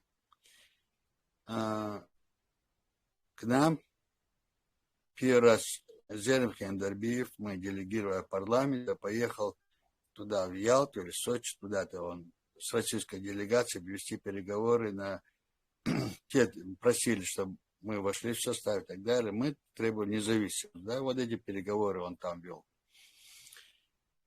Второй раз к нам приехал Абдуллатипов, Шахрай, Пиццаваркович. И они тогда, представитель Халер Матер, они, естественно, должны собраться вначале у председателя парламента в кабинете в присутствии их заместителей. Заместитель Шмишбу. Юсуп Бацарицкана. Гушакаевар, Беквар. Вот. То есть чига, кабинет, что я переговор чинишь. Войну в чигалках. Ищи молодого чишки, чишка, правительственный дачный. Ё-ё-ё. Чига, сада, и тон церковь, Шолдиан, о, я колпакар, про президентский групп Ютига, Кьол. О, я за нашими спинами, значит, ведут переговоры, России, чтобы мы вошли, значит, подписали федеративный договор. Ах, Хусейн Бог, ой, что скрывать, деждать, да, бехнер, тяцких илир, идира, масонский бег, он принципиально малый, яхдахал, хани эдолш. Веру. Прямой бег. Ах, в общем, проект Юшон, вот этот проект, Расхмата специально движется, вот этот проект, значит, нам предлагают подписать федеративный договор, как с широкими полномочиями, типа Татарстана. И проект раздали нам. Ни Хусейн, никто не может, ни президент не может, не имеет никакого права подписывать подобные договора. Только парламент голосованием, а потом уже президент после решения парламента может ставить на данное решение вето, совета и так далее. Вообще процедура иштёкцига, хальешик. Если президент признал, то парламент имеет право, полномочия на этот отменить указ президента, поставить на его вето, и далее процедура идет Конституционного суда. То есть два государственных органа решают свои вопросы в Конституционном суде. Пишут апелляции, согласие, несогласие. Иштутига, хилдиштик. Раздали нам этот договор Татарстана и Башкирии, вот, который был. Значит, там он из двух пунктов. Первый пункт, да, действительно даются широкие полномочия, там экономические отношения с странами, 30-е, потом законы, действия законов республики и федерации. Законы федерации, если местный закон противоречит федеративному закону, то местный закон, значит, не имеет силы, Божьей. Это уже начинается второй пункт. Все, что написано в первом пункте, второй пункт этого договора, все отменяет. Да. Мы говорим, какой может быть договор? Абсолютно нет. Ну, в общем, бумага для дурачков была подкинута. Бехмебела, это февраль-март, по-моему, да? 92-го года. Да, я эти даты не помню, ты знаешь, какие сроки. Да, Шахрай, когда они были. Да, Февраль-март. Шахрай приехали. Ага. Да, февраль-март 92-го года. Да. И, чтобы наши слушатели слушали, я не с потолка упал. С МГР земльки юаю. Сананы земльки гончвол шлой. Бисол Шалинский. А сада деда Деникин дюхал лет Теркиста. Войшву, полковник был, командир воров. Порядком вышел. А сада мола бисаиту, в Сталинграде, кейчат, ламбин был. Ищет с потолка, объезжаться. Если кратко так историю сказать. Заводской район, Тигр, бар кандидат в Арчига, включая терский казак, атаман терского казака Галкин Буш, демократический профсоюз, исламский, Кибеш, самое, сказать, многонациональный район, мои более 100 тысяч человек. Они избрали меня. Партия был центристом. Сохранить то, что нам досталось, и на этой основе продолжить строить государство. Первый, кто создал от того, что я был, сказать, не от партии, а самовыдвиженец, партии, я чувствую, что мои цели или мои желания не могут пройти, если я не создам какую-то коалицию. Так, по моему предложению было создано БАКО, право соблюдения законов и парламента, и президентом, контроль над этими делами. Фракция была. Добрых, хорошие ребята, Бог будет, их тоже было немало там, но они не были вне партии. И мне надо было сделать такую партию, фракцию, на которой, значит, мы позицию могли, те, которые чего-то проталкивают свое, мы могли на это все влиять. Я, правда, всего этого не помню, но фамилию Гую. Беркенбелла. А есть худом. Так, фамилии. Депутат Хилла, я мил. Так, и Мусо Галгулбин, Китахер var Мяцун. Рейс Халашной. Юсуп Матан Шейрбаву. Шасламбеков. Так, он видит, что хотя Юсуп, он пропрезидентский, Маву Юсуп. Партия Хавар, вернее, парламент Хавар из Идигови, Юсуп и Мамуди Миншвойчика, Шварцбергуш. И шит так вокуш пропрезидент. И Юсуп Уцика. Но мот Шерхалер Баня, Юсуп стал председателем фракции. Хотя я был основным. Но это мне, правда, мне мешало на своих принципах, на своей принципиальности в законе держаться. А депутат Хилуй? Вудер. Понятно. Въехал в парламент и сега Хилуй. Так, Сохинц Арвала Худу Эльч, хотя приходится прыгать место на место, и тягар и целодвяшду, хора лилуштеги, так как украинский дис был белыши, войновчик амбердагащи, уз жопи уз рэчпеши, и мусу лала цади, я подал голос, хундячи, только бакмонца бе нисцало харцбеш будет, харцнеп лячаши, етел белчи. Уж низ побьешь был. Болос. Так, мы что... Ты коротко о сути говори. О сути. Коротко тут не получается. В том-то вопрос, почему я тебя позвал, чтобы ты возразил мне. Вот тут не получится коротко. Как? Я не могу... Вот ты, например, говоришь Завгаев, вот который я тебе рассказал, Татарстан и так далее, Завгаев, к чему я хотел прийти, обои Завгаев Илья и Хердарон.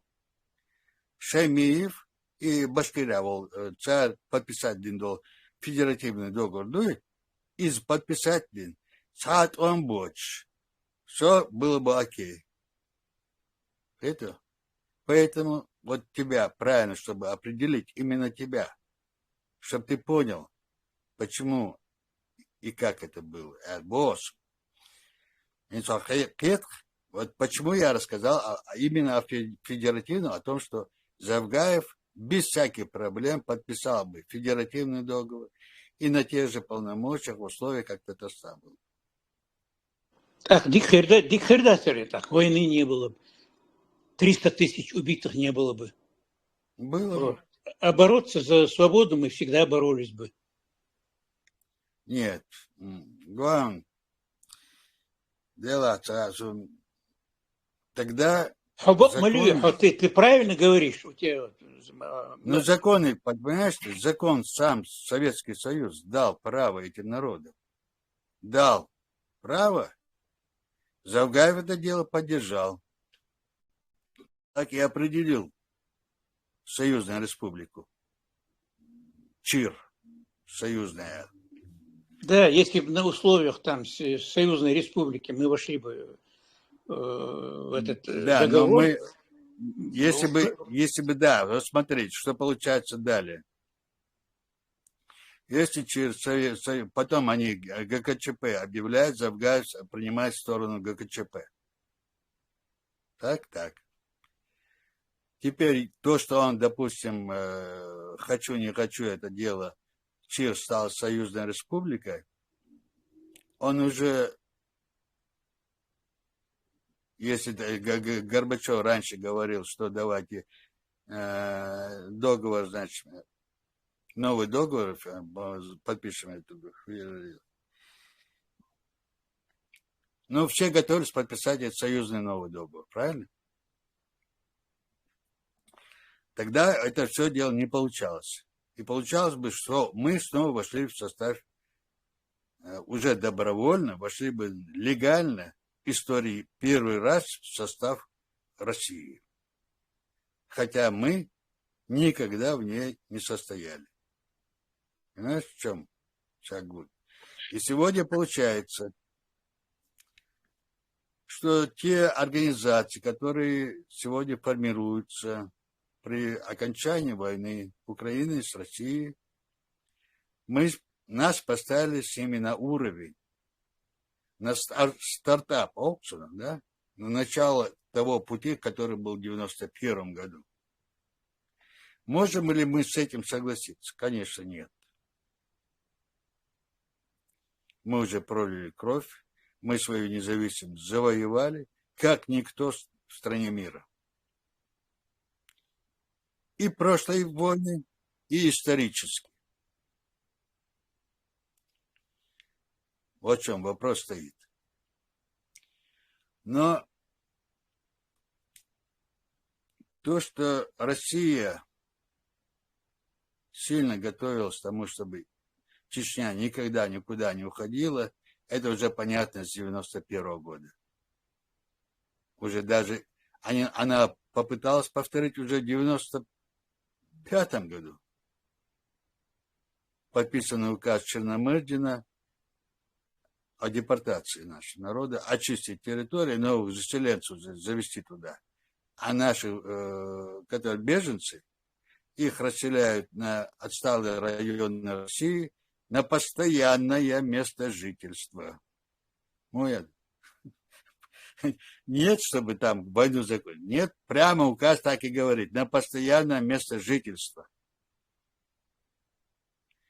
И получается, что если бы не мы, сегодняшние, кадыровская власть, Чечня, они свинарников там убирали бы. Все, что они есть, все, что они живут, сегодня и завтра и продолжать будут, только благодаря именно нам, первым, которые свою независимость построили. Сегодня они гуляют. Если бы не мы, они свинарники в Россию убирали бы. И сегодня тоже против Украины, конечно, воевали. Это чтобы они знали, босс. Теперь у нас происходит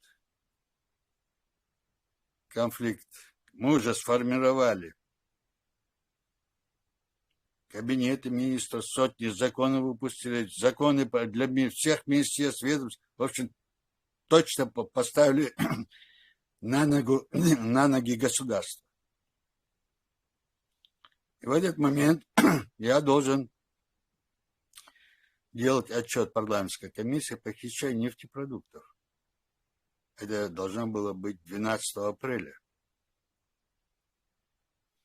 6 или 7 апреля, вот в это число, до этого, начинается движение оппозиции, так называемой, во главе Хасбулатовой,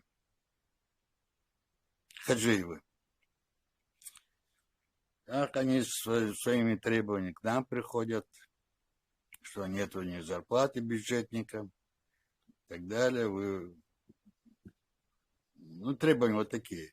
Хотя самой России зарплату не давали уже 6 месяцев. Эти бюджетники, может быть, месяца 2-3 не получали.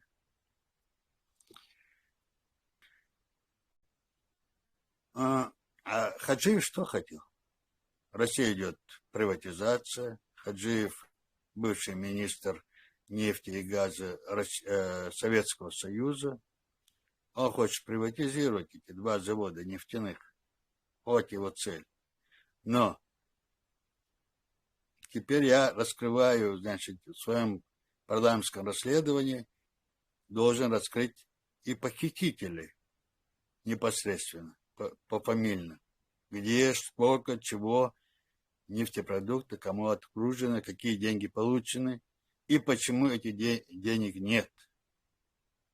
Мне кажется, кто-то из внутренних стуканул этим господам, что вот так вот будет заседание, вот таком, на это число планируется отчет комиссии. Вот здесь вот начинается. Государство построено, все есть стабильно, вот на ногах стоит, все законы. Чему я возмущен в том, что после второго парламента окажется, что нет вообще никаких законов. Что только в 96 году, окажется, строительство Чеченской Республики получается. Вот что вопрос где-то стоит. Бехмебела, у меня телефон вышел из строя, я сейчас заново зашел. Да? Жаль. Я не стану повторяться тогда. Наверное, потом в записи послушаешь. Значит, я говорю к тому, что вот после 96 года, получается, из тех разговоров, которые я слышу в эфире, что Чеченская Республика начинается с 96 года, а не с 91 или 95. Нас используют как, вот знаешь, тряпку, флаг есть, который махать. Но это такое, Бехмебела, такое может говорить только или дремучий идиот, или агент ФСБ прямой. Ну вот так они получают. Что, я же и говорю, Муса, мы издали сотни законов по всем ведомствам, Министерство обороны, следственные органы, мы все создали вот за эти 91-93, да, вот за 1,5 года. Мы работали. Да, платформу, мощный фундамент мы заложили. Да. Там ошибки роковые были, правда, но фундамент мы заложили, правильно ты говоришь? Ошибок не было. Ошибки были только именно исполнительной власти. И Бог исполнительной власти. Sayın Lederal парламенте Ейлер Бадигач, он халамахет, вот, например, когда Мараев, второй человек в правительстве, который обворовал всю республику, ну и вслед за Кантемировым, когда парламент потребовал от него вернуть $10 миллионов, он вам прям выступать, даже вам в лицо бросил. Я не возвращу эти 10 миллионов, пока вы у других не потребуете. Вот тут вы должны были с Ахмадовым говорить, телефон чистить, и лишь детей, но почему-то он тоже спустил на тормозах. Его надо было парламентским решением исключить и возбудить уголовное дело на него. Да? И вообще народ призвать к вооруженному восстанию против этого правительства, если президент не уберет этих бандитов. На нашем решении как раз и убрали этот Конг. Нет, вот именно выступление Мараева, когда он вам заявил. Нет, Мараев пускай выступал. Он выступал от Конга. Ну да, конечно, от Конга. Вот, сейчас, Алур, я не отдам вам, пока вы других не... Мы их отстранили. Выкинули Нет, всех. сразу отстранить Садираж, к сожалению. Да. Сразу мы не имеем права останавливать. И Бог идет. Полиция меня останавливает. Нет, не сразу, не в тот же день имею в виду, а парламентским решением отрешить его от должности и возбудить уголовное Вот дело. решили, отстранили Мамадаев. Мараев был заместителем Мамадаева. Да, заместителем. Всего лишь. Он ничего не решал. Нет, Мамадаева всех мы отстранили, выкинули и создали.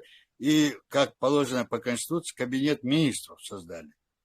Это временный кон, который существовал. Это было. Но я имею в виду, маленькие там какие-то ошибки у всех были. Ну, без ошибок не бывает. Но принцип того, который хотел Окачанери, членский конгресс, мы все сделали. Теперь и Конституции, Ларье, особенно тогда, когда у нас, после этого, значит, начинаются вот эти движения, мы расследуем зарплаты и вот эти вот театральные помощи, которые приходят, на основании чего мы делаем, чтобы сгладить эту ситуацию, положение, мы, значит, издаем указ, парламент постановляет отстранение, принимает решение отстранить кабинет министров и его новое назначение. Вот эти проходят. Нормальная работа не идет. Постоянно кто-то что-то вот так вот под большим прессом работа идет. Значит, Джахар издает новый свой указ. Не кабинет министра его, он называет его, а департамент. Департаментом. Все министерства переводят под названием департамент. Хорошо, департамент. Но он в эти департаменты включил бывших министров.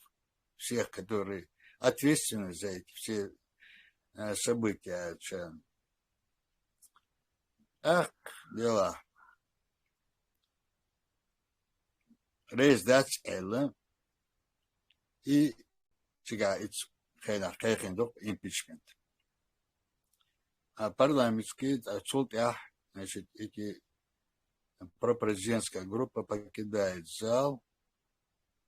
Президент в данном случае всего лишь должен был дать апелляцию опять в этот Конституционный суд.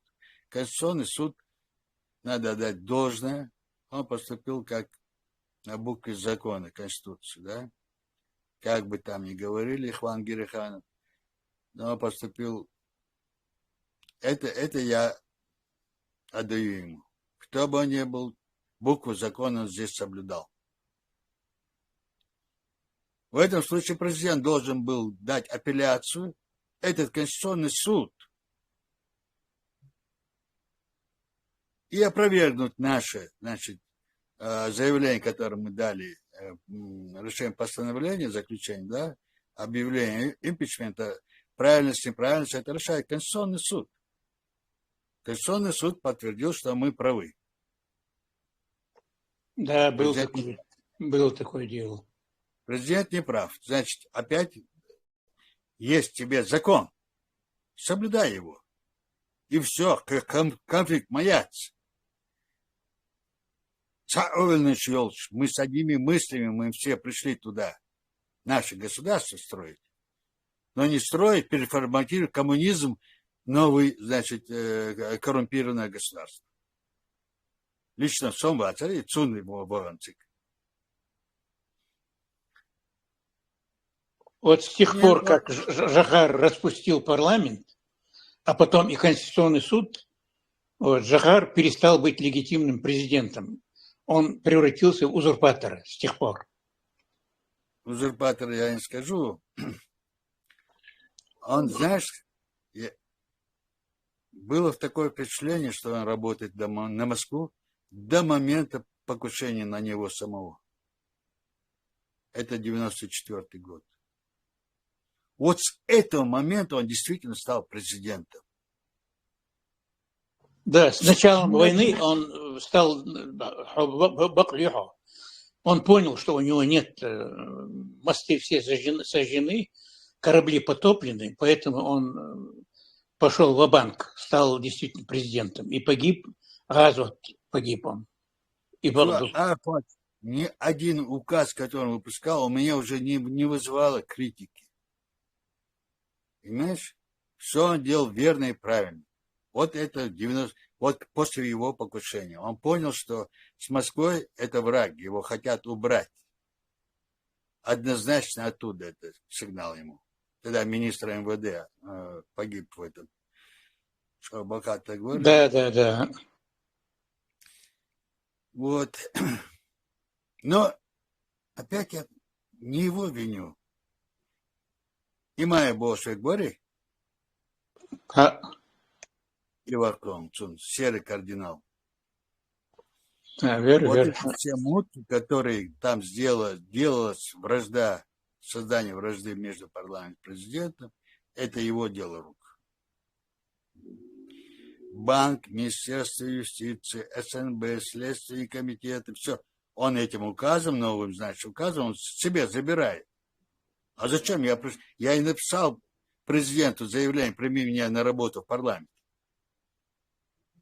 Меня 100 тысяч избрала 7-я часть людей.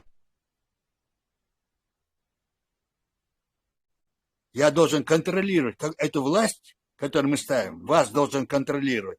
Это должность депутата. Это наша парламент так это было. Парламентская, президентская власть. Не сращивать органы контроля с исполнительной властью. Сращивание этих органов ведет к коррупции. Покрытие коррупции, покрытие друг друга. Правильно. Бандитизм.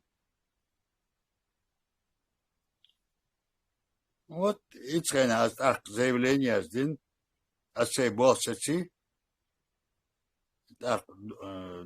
большая группа, основная группа, значит, остановилась работу. Джагар, Дуахковия, Чадинчун. Он понял, что он теперь, если это так получится, как он сказал этим указом, распуск парламента и Конституции, он уже ничто, он диктатор уже, сам себя провозглашает, получается.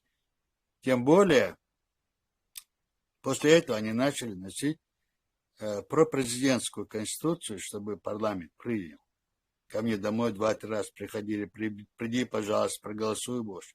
Нет, ни в коем случае. Это что такое? Конституция принята, она принята на 5 лет. Второй состав придет, хотят, изменят.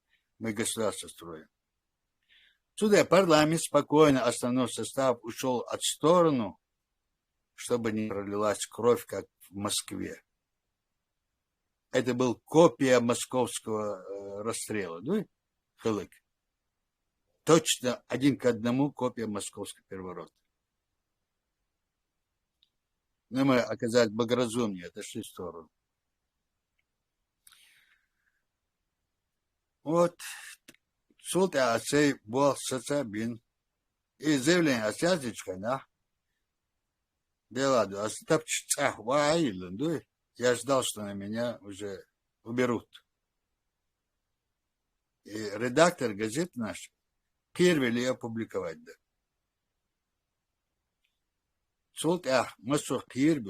Какой газеты? Да, «Голос Чечен-Ингушетии». Парламентская газета была. Да. И Киров, нет, ты что, говорит, я и могу опубликовать, говорит, меня завтра берут, если я опубликую. А я должен был сделать открытое политзаявление. Что отсоединил соцсеть.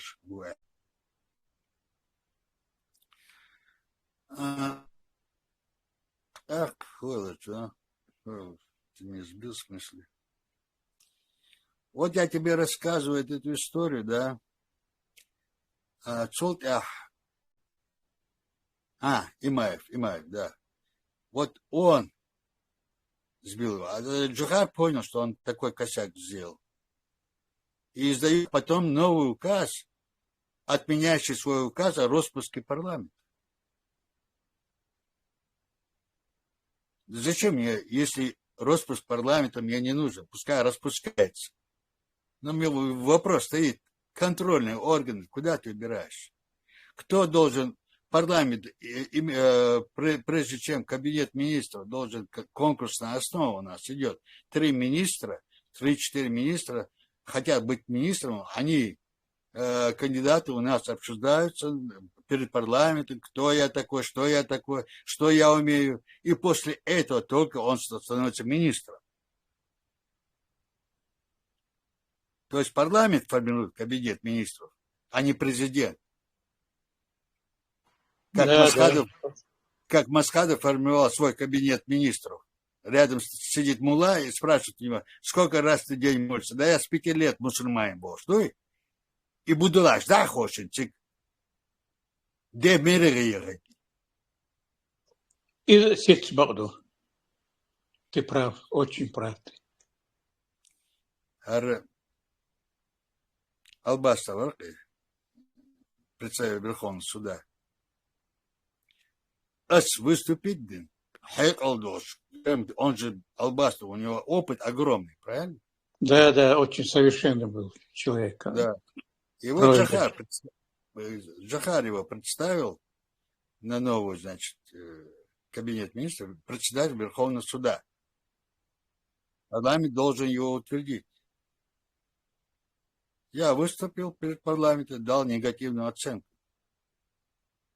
всему тому, будучи он, значит, Верховного суда республики, какой беспредел, отношения, значит, заключенных, и как сшились эти дела следственными органами, и что у нас наши тюрьмы 30% безвинные, 40% это с завышенными сроками, и только, может быть, 20% это действительно заслуживающие наказания.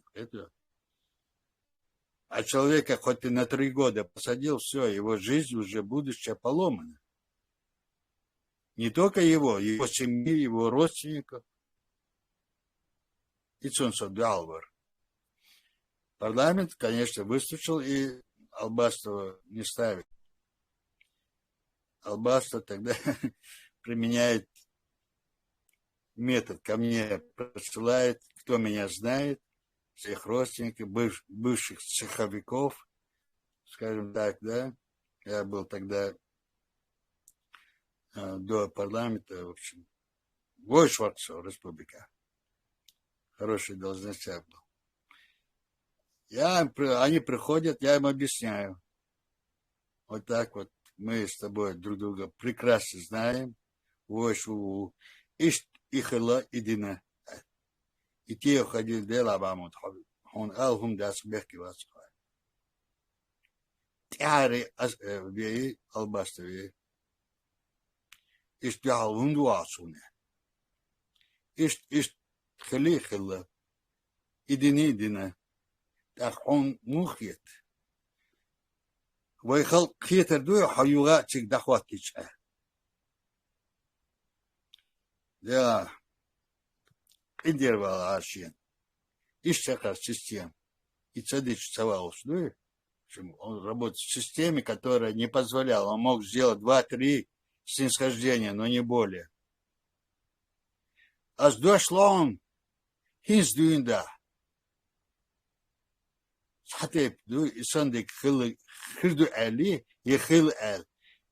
Sunt het woord huiger zaak, kier door je. Zo daar wacht is ook al. Бехмебила, я 11:30 должен интервью давать. Если ко мне нет вопросов, если ко мне нет вопросов, можно. Пока до 11:30, буквально коротко, Эрно, а Бехца была, я чуть-чуть вот прерву тоже, да, пока Муса довольны.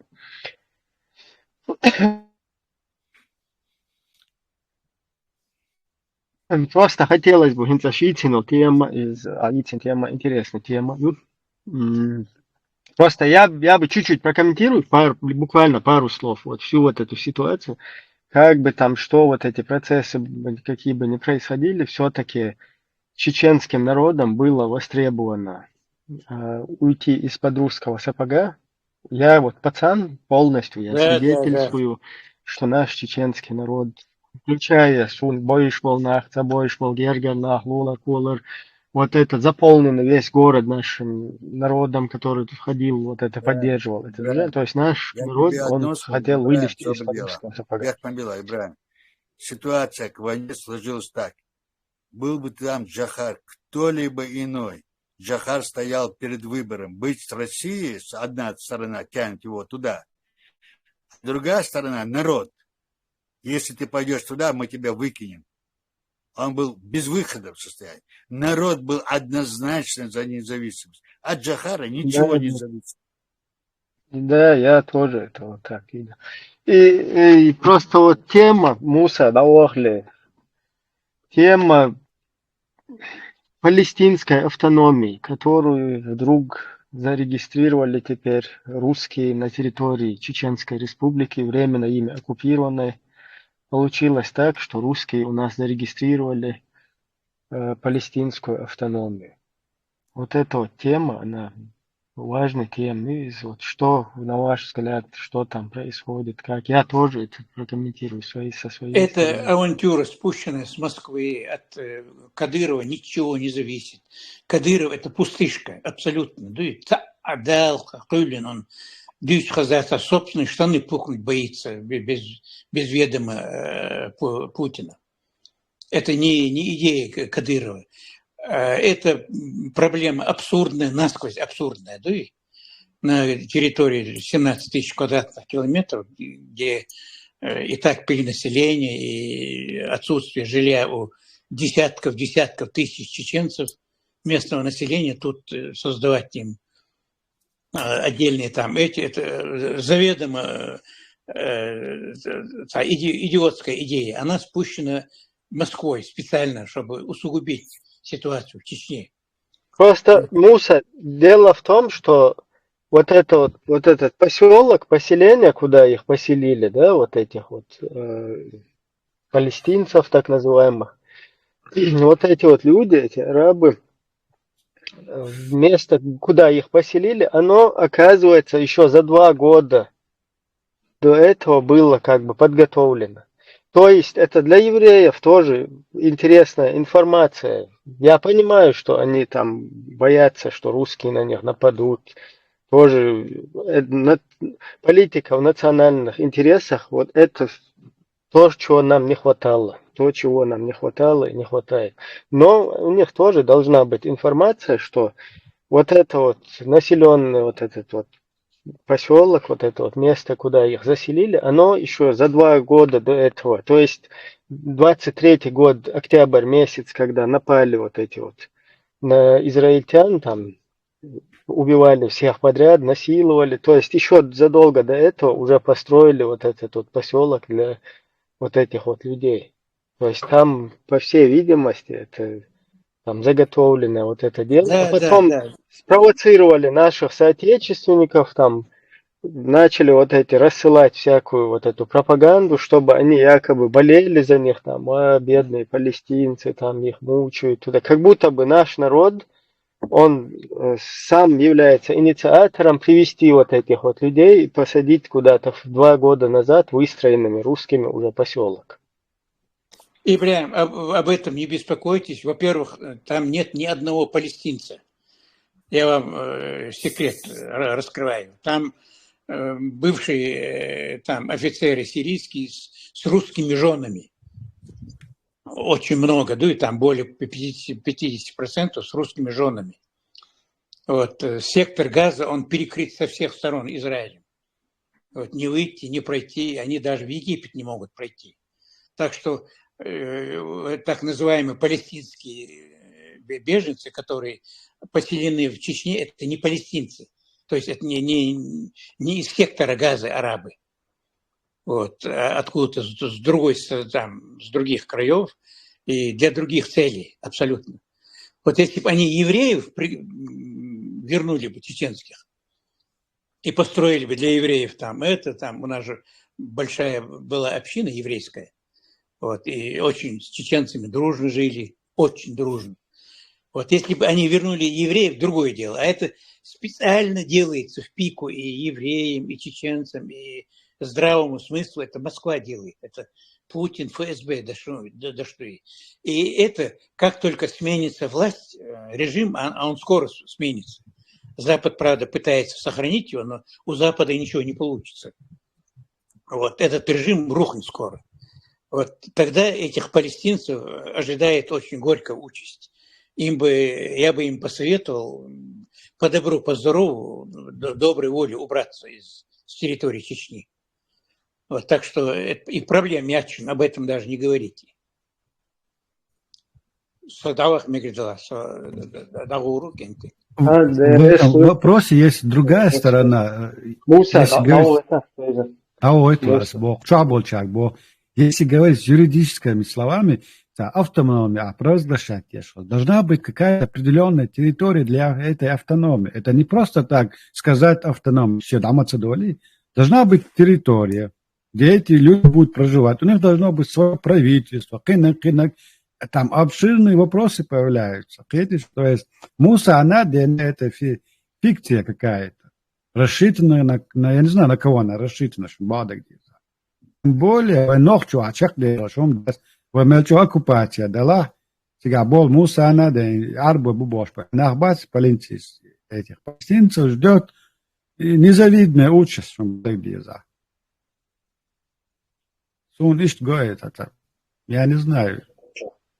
Белла, это чтобы передать Наурский район состав Ставропольского края. Специально нужно дальше.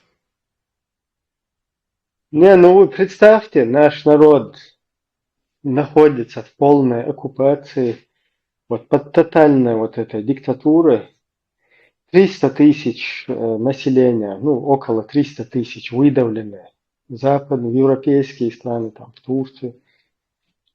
То есть вот при вот этой всей такой ситуации, когда наших людей закидывают куда-то в украинские окопы, погибать за путинский туалет. Вот на фоне всего этого из Палестины туда завозят каких-то людей. И, когда рядом огромная территория. Провозят через всю огромную Российскую Федерацию, да, вот вся Российская Федерация, через нее провозят их и привозят вот в эту точку, где полностью люди лишены прав, где выдавлено там треть населения со своей родины, полностью вот бесправная вот эта вот территория во всем мире, скажем так. Туда привозят вот этих людей и показывают. Ну, это вот продолжение того, как они, помните, привозили Ван Даммов всяких, привозили Майков Тайсонов, привозили там Стивен Сигалов, привозили всяких артистов, актеров западных, которые, по сути, все эти люди, они на протяжении вот этих уже десятилетий, они являются соучастником в геноциде вот этого нашего народа. Это тоже надо запечатлить, вот эти моменты. Все люди, которые туда ехали, включая там вот этого французского, я его имя забываю, вот этот, которому квартиру там дали. Депардье, который туда поехал, там ходил на широкую ногу, там нормально себя отдохнул, потом якобы он недовольный, извините меня, и приехал. Ну, этот человек показал сначала, что там самый благоприятный регион во всем мире. И вот эти все люди, являясь соучастниками, занимались вот этим делом, что показывали, что там ничего не происходит, и подтверждали, ну, просто заявлялись соучастниками. И вот это вот продолжение сегодня, вот эта автономия какая-то, тут у нас, мы вот вообще, находясь за границей, то есть мы преследуемые. Вот люди здесь в эфире, там, на всех интернет-площадках, где бы мы ни были, когда из нашей среды самое, что для чеченцев вообще это взрыв мозга, там посадят какого-то человека молодого по русской культуре, по русской милицейской культуре на бутылку, мы не можем выйти, собрать людей и сказать, что с нами вот это вот происходит. Вот до того мы задавлены вот в такой ситуации, и тут вдруг нам привозят и строят нам автономию, миновав всю Российскую Федерацию. İbrahim Bekman Bila Тойжен Эдж Дичнек Дери, и он тем, что он задал правильно, хорошо, он зачитал все, но вы послушали и забыли. Поэтому вот эту тему, которую он расписал, заключение, вот эту тему надо развивать. И как развивать? Поэтому я хочу сделать некоторые заявления тоже. Касается того, что есть сегодняшняя ситуация, нас мало волнует то, что там сегодняшний день в Чечне. Почему? Потому что мы знаем, что это ни от кого, от нас это дело не зависит. Меня лично волнует состояние нашего народа в Европе, его разобщенность. Нету единства. Если его нету, то, я еще раз говорю, то, что Кадыров делает, пусть они все воспринимают, как так и должно быть. То есть он говорит, то заключение, которое расписал, очень верно. Поэтому я хочу сделать такое заявление в адрес Ихвана Гериханова. Тот, который в 1993 году проявил принципиальность соблюдения Конституции, которую он сам непосредственно принимал участие в голосовании, и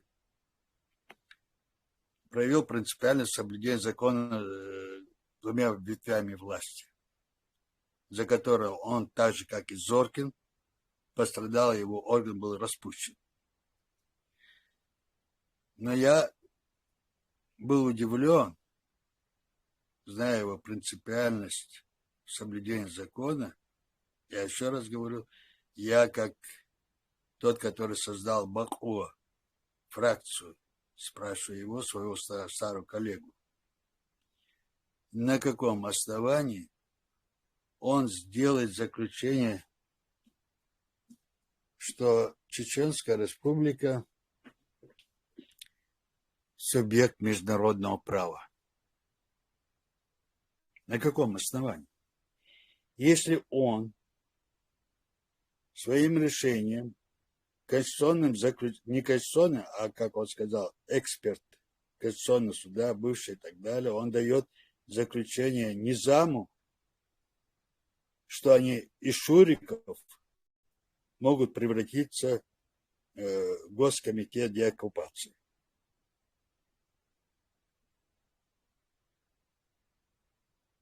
Ты, не знаю, ты Зоркина забыл, Ихва.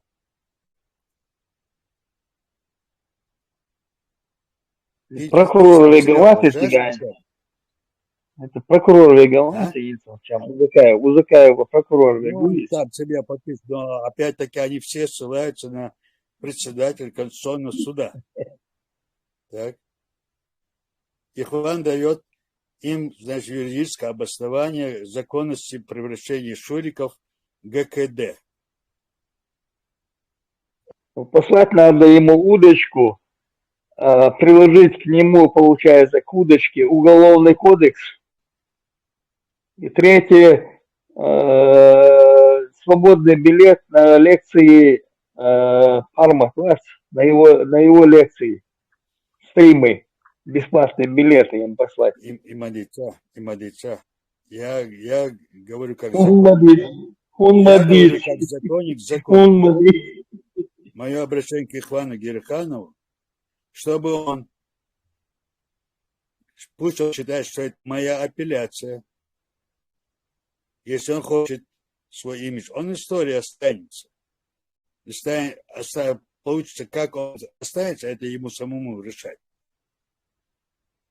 Как ему будет приятно или неприятно, если, допустим, мы подадим другой независимый конституционный суд о правомощности, значит, вот этих вот органов незаконных, которые были созданы в противовес Конституции. И если бы Ихван Гериханов сделал бы ГКД, Шуриков перебрал бы, ссылаясь на Конституцию 91 года, у меня вопроса не было. Там закон обороны принятый, существует. Там даются полномочия на период войны, Генштаб, Комитет государственной обороны и так далее. Но никак на Конституции, которую Аслан Масхадов ликвидировал и объявил шариатской конституцией. Во-первых, он должен дать оценку. Во-первых, он должен До Масхадова там изменения внесли.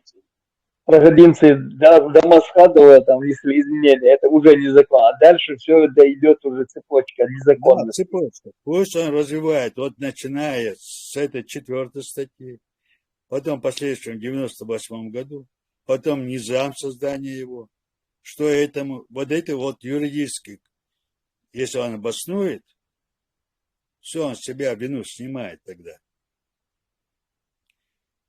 Следующее. Я хочу сделать заявление в адрес моих коллег Украинской Рады. Когда вы рассматривали вопрос признания Чеченской Республики оккупированной, вы рассматривали на каком основании? Комитет, я веду. Комитет, который рассматривал на предоставление Рады для принятия этого положения. Слышно. Да, все повылетали. Масуар Ихна, что-то там не то. Из-за Харвей Ватсар, Телеграм Караег. Что интересно, он дюйте на этом месте именно нас прерываются. Там шум дуар. Докком доктор Лилуштерк. И как болится. Контора работает. Вы что хотели? Да. Не расслабляйтесь. И халка дирца вот, ну вот, да, вот, а конкретно вот, сам дючина, вот нас прерывали все время.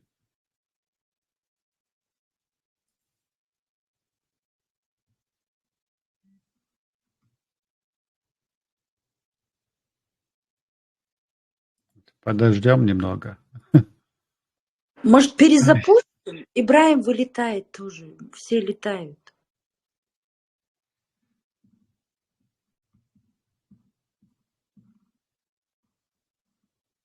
Перезапустить.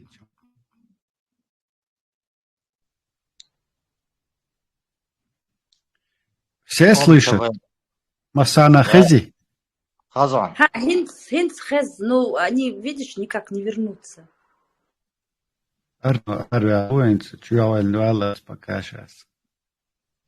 Именно когда он начал заявление делать, началось это. Изум юхолита дарвается, главное, чтобы он не забыл свои мысли. Украине, да, как раз заявление украинское. Как это? Он что хазлар, и он и вопрос в обществе, что спекулировать, я ж подай окнах, что признать, диновой бож, на этой спекуляции делают. А на самом деле, Филькина грамот моей, там никакой признания нет. Полнейшая Филькина грамота, что в любой момент можно было выкинуть, ага, незаконно, что туда эти бумаги были незаконные, а выкинули еще на дождь, да?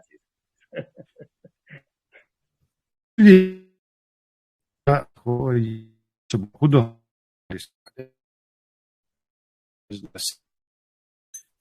Никакой да,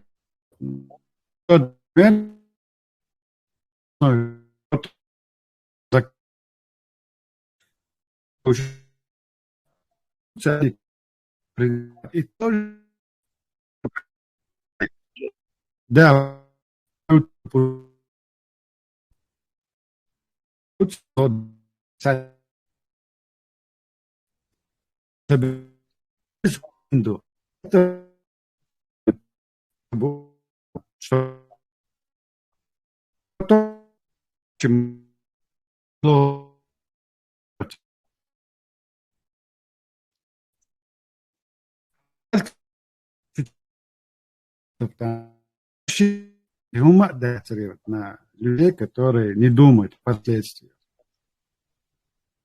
После самого дня дючку и признать для него. Цади новое признать. Дира даст пока Запад не даст отмашку, Украина и пукнут, раздаться, не посмеет в сторону чеченцев, что бада где за.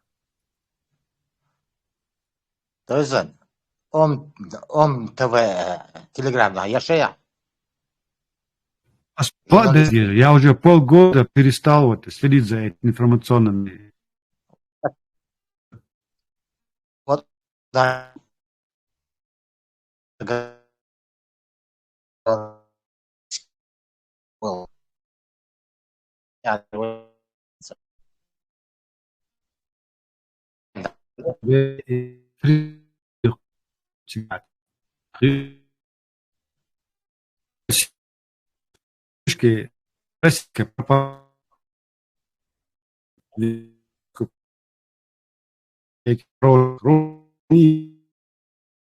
Называют русский,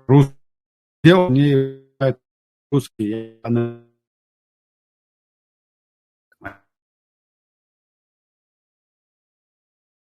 на язычку.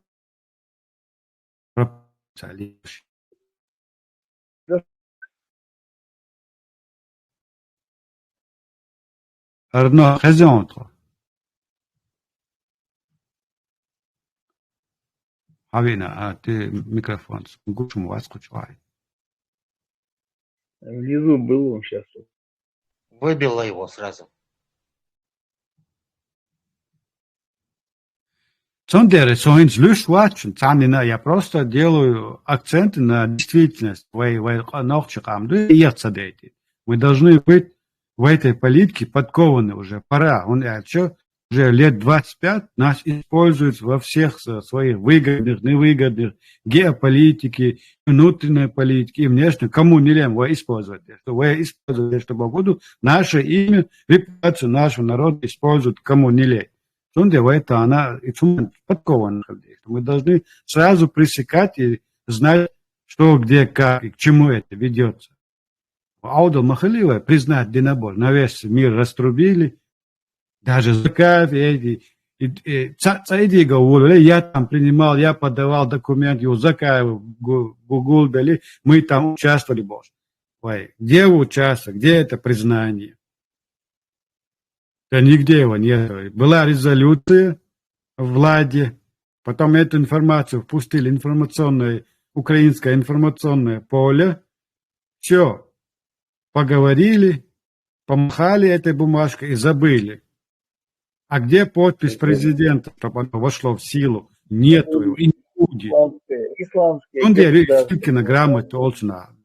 Никто не признает исламское государство Божье. Языки давно Боже, это все это фикция. Спектакль разыгрывают, зайчий спектакль разыгрывают. Деньги получили, зайчий спектакль разыгрывают. Шекер Бош, по Сирии, Дабан, Штигер, Хасия Бош, и Кенти Сия, Чокош, будут дриться, Габита Биш. И целу мацабори асалёраги, царичем чё хасхадар сона, но я не собираюсь, чтобы они меня вот так глупо обманывали. Аудан, вай мадат, вай намаха, тастаун цаха. Шире конфликт, это Золкино. То, что если даже президент не подписывает,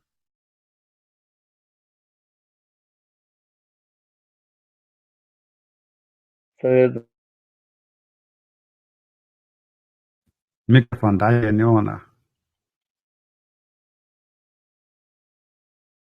Сухазари, Золкино, да, то, что если президент не подписал в течение определенного времени документ, который Радой принят, то этот документ считается автоматически, этот законопроект автоматически считается принятым Барцу. Да нет, там президент должен подписать. Без его подписи это не документ.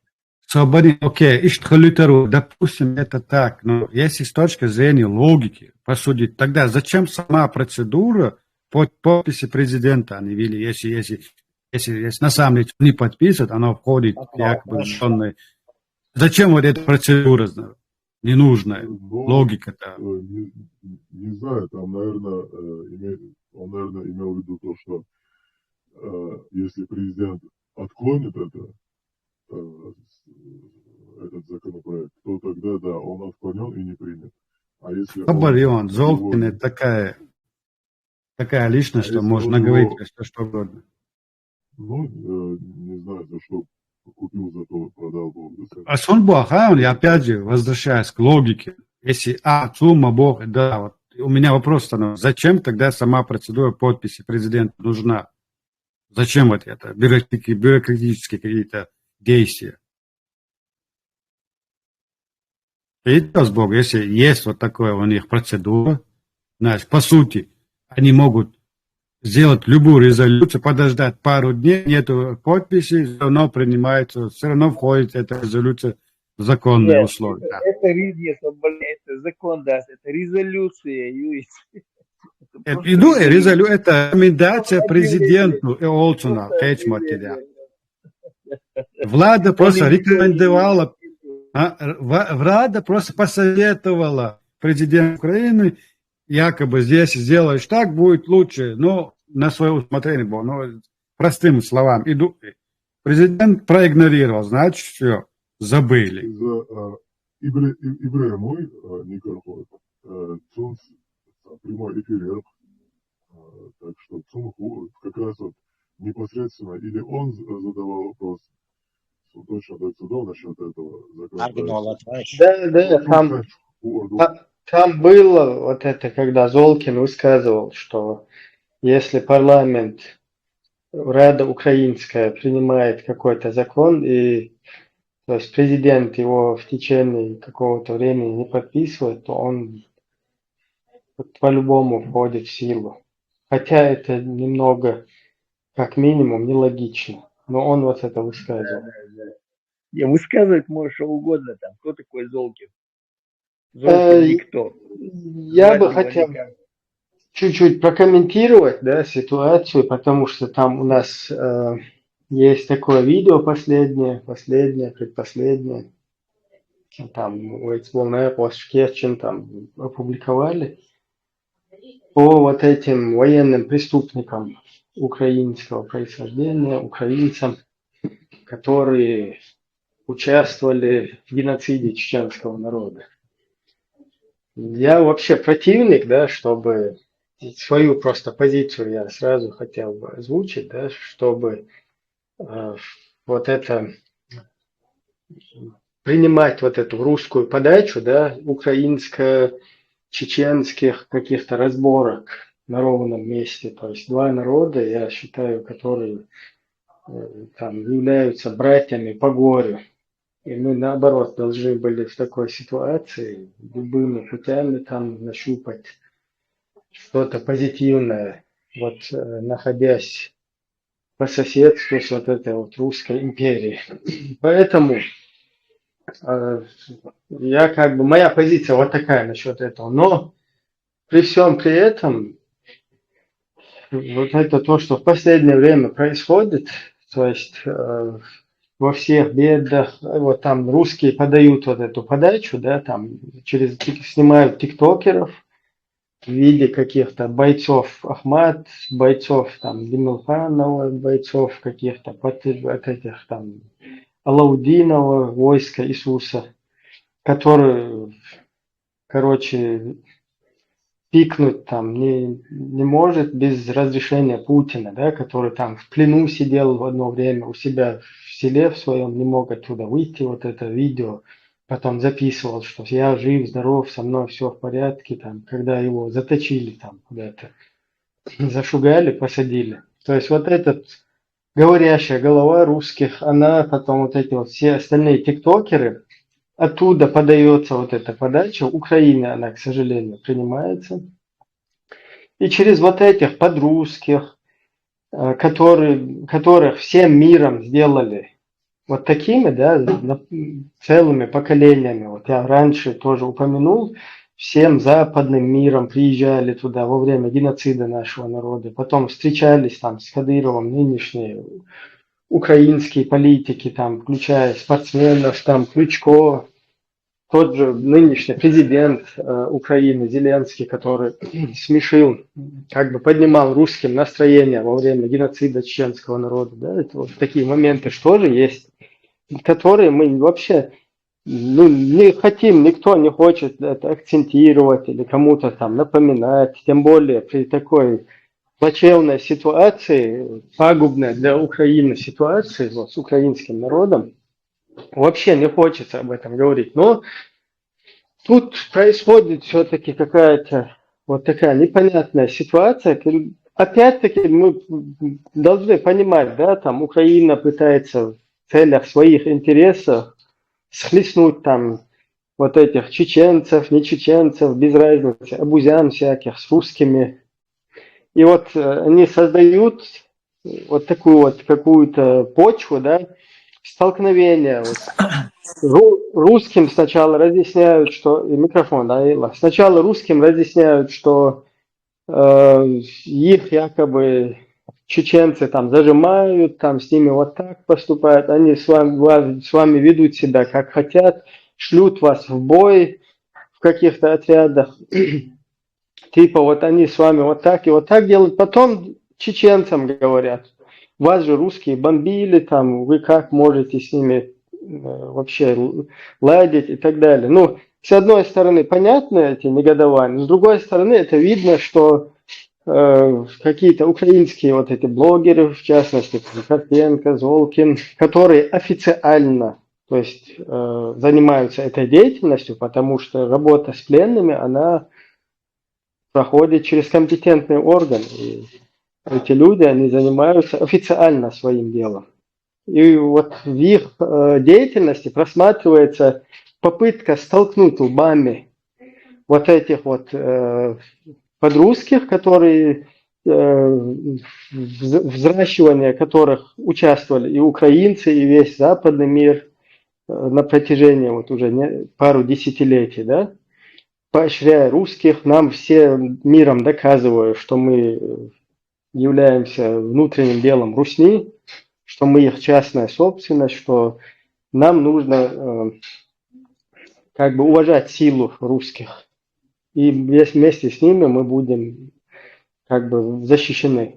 И вот это удалось, этих людей там сломили, взрастили на протяжении 20 лет, в отличие от там, украинцев, которые вот с недавнего времени, с 22 года, с территории ныне захваченных украинских вот этих оккупированных территорий уже в рядах русских десятки тысяч там участвуют в этой военной кампании против своего народа. То есть, которых мы не видим почему-то, да, чтобы сажали украинцев и им объясняли, как ты можешь, украинец, прийти, связывались бы с его мамой, и объясняли бы украинского вот этого подрусского солдата, ему объясняли бы, его маме бы объясняли, ты что там говоришь, короче, что вы там боитесь высказать против русских что-то? Почему вы не высказываете, что вас русские убивают? Вот в таком тоне ему надо этим Золкиным, Карпенком, если бы они сажали бы вот так украинских подрусских солдат, которых там они взяли в плен, и их устыдить пытались бы, их матерей устыдить. Почему ваши дети сюда приезжают воевать? Кто вас убивает? То есть этого мы не видим почему-то. Мы видим, что сажают именно вот этих вот чеченцев, которых взрастили всем миром, которым нету оправдания. Мы не пытаемся этих людей оправдать. Да, это уже сломленные люди, которых целые на протяжении 20 лет и более взрастили всем миром, и им объяснили, что вы вот такие вот. Вы должны быть дебилами, подрусскими, коррупционерами, которые все продают, покупают, как это русским и положено. Но сегодня вот этих людей, через них, через этих людей почему-то обобщают, то есть на весь чеченский народ, вот 300 тысяч чеченцев, которые покинули вот эту территорию из-за невозможности там вообще не то что высказываться, а жить нормально. Они переместились на территорию европейских государств, в частности, и вот там проживают люди, и по сей день являются, в отличие даже вот, я когда сейчас пример приводил, что украинского солдата не сажают, и его маме потом претензий не предъявляют, да, почему не говорите, что русские вас уничтожают, да, я имею в виду украинцев, которые на территории Крыма проживают и являются подрусскими убийцами украинского народа, то есть предателями. Притом им нужно это предъявлять в таком формате, вот видите, кадыровцы это вообще какие-то чужие, посторонние, там, чеченцы какие-то, там какие-то орки. А вы же, украинцы, как вы против нас приходите сюда воевать? Вот так это должно быть, как бы более... Мы должны были видеть вот такие ролики, но мы их не видим, мы видим каких-то вот именно чеченцев, которых они сажают туда, которых взрастили, опять повторюсь, всем миром и в оккупационных отрядах туда приводят. То есть вся вот эта вот ситуация с вот этим происходящим и пытаются вот это обобщить, да, обобщить с нами, с чеченцами, вот этих вот людей и навесить на весь чеченский. Опять-таки понятно, то есть это как бы, ну, спровоцировать чеченцев. Украинцы понимают, что только чеченцы могут там драться с русскими, это уже они тоже, видимо, поняли, пока там все сидели, что мы там как минимум лет 15 вот этому делу сопротивлялись там в одиночку и так далее. И вот хотят там, видимо, схлестнуть, но дело в том, что нам это не интересно. Вот чеченцам, вменяемой какой-то части чеченцев, им не интересно, чтобы на ровном месте вот эти вот какие-то кадыровцы под видом потом, из-за потом этих кадыровцев каких-то, из-за каких-то полицейских, которые стали вот этими коллаборантами, вошли в сговор там с русской оккупационной властью, чтобы они схлестнулись там с русскими, опять там чеченский народ страдал, и вот это оттянулось, да, от Украины, там вот это военное действие, оно как бы, его фокус весь перешел туда. Ну, нам это не интересно, потому что у нас нет интереса, чтобы там третий геноцид начался чеченцев. При всем при том, что он и так текуче происходит. Но у нас нет такого интереса, потому что у нас есть национальный интерес у вменяемой части чеченцев. То есть, чтобы воевать там с русскими из-за того, что они русские, из-за того, что без какой-либо идеи, без какого вот этого, вот таких интересов мы не представляем. Поэтому у нас тоже есть своя заинтересованность у нашей нации, у вменяемой ее части, и мы тоже как бы боремся за свои интересы, за свои национальные там, я не знаю, самобыт и так далее. И поэтому вот это видео, которое там показывали, которое вот наши ребята как бы сварганили и туда залили в YouTube, на нем показывается, то есть это вот вся античеченская, скажем так, акция, когда ты начинаешь объяснять, это не понимают, и поэтому надо через, я не знаю, украинскую общественность тоже это пропустить, чтобы, как говорится, на собственной шкуре вот это почувствовать. Потому что это, вот в этом видео, ролике там показывается, что десятки украинцев, сотни украинцев проходили, то есть при том, что Украина это вообще не Россия. И украинцы на тот период, они не подрусские тихотинцы, это вообще соседнее государство, Белоруссия, Украина, там, среднеазиатские страны, Грузия. То есть вот эти вот граждане военные этих государств, они проходили тоже, являлись соучастниками вот этого геноцида. И это тоже военные преступники. Но при всем при этом я не видел, чтобы чеченцы там делали акцент на украинцев, на белорусов, каких-то военных преступников, которые у нас там присутствовали. Хотя это граждане соседних государств. То есть это люди, которых не в качестве пушечного мяса насильно куда-то гонят. То есть это люди, представляющие вот эти государства, их граждане, которые добровольно посещали.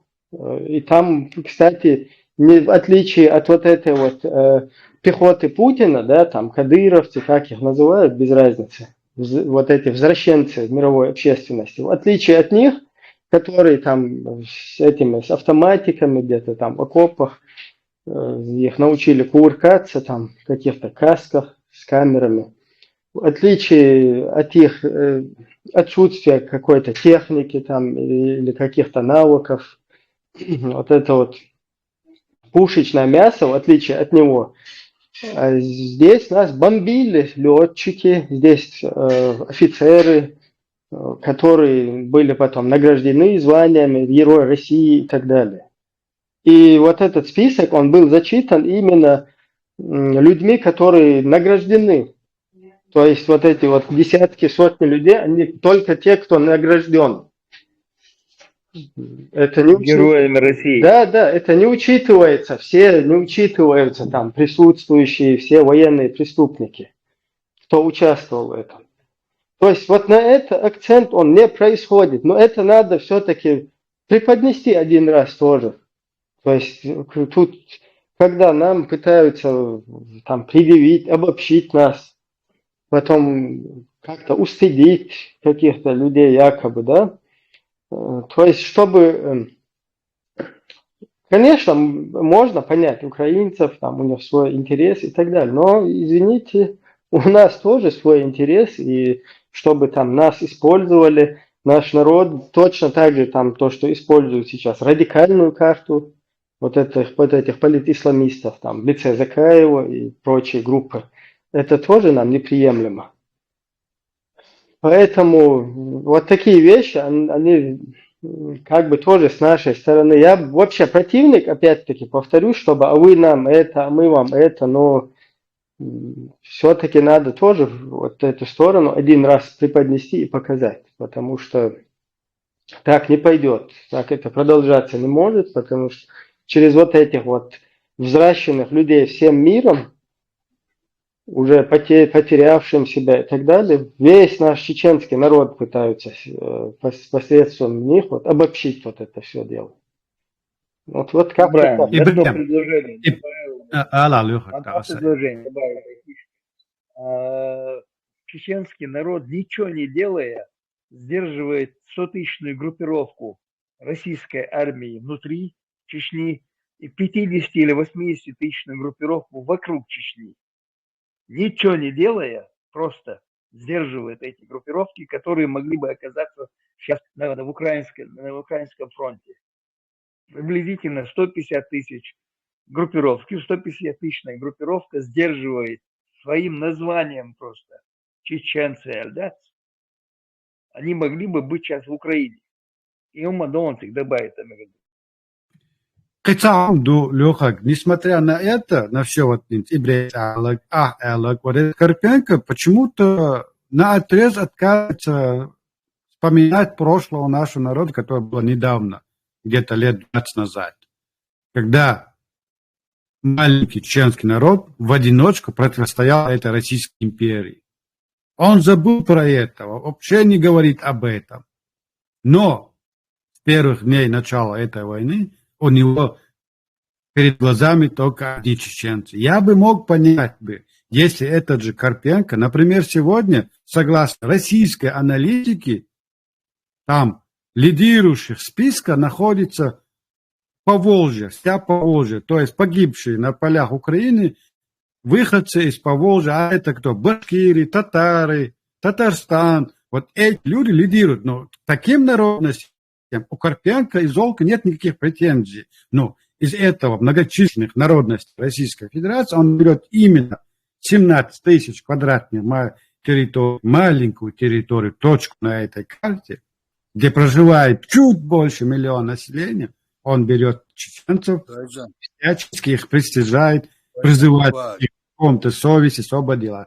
И начинает говорить. Я бы еще мог бы понять, если он наряду вот таким попыткам чеченцам, если он вот такие претензии предъявлял бы и другим национальностям, окей, тогда ума даться. Но я также вижу другую сторону. Если в украинском информационном поле у них появился такой человек, если союзник будешь, если они наши на самом деле союзники, почему у них не появился такой же человек, только с другой стороны, такой же украинец, который говорил бы, нет, Карпенко, брат украинец, погоди, этот народ только недавно в прошлом воевал с этой страной, они под оккупацию. У них таких людей почему-то в этом информационном поле нет, их не слышно. Если они есть, но их не слышно. То есть нет обратной связи опять. Поэтому я вижу, что идет целенаправленная пропаганда, опять что набросит на наш маленький чеченский народ, обвинить его во всех грехах, что якобы тут между строками идет вот такая пропаганда, якобы русские ни в чем не виноваты.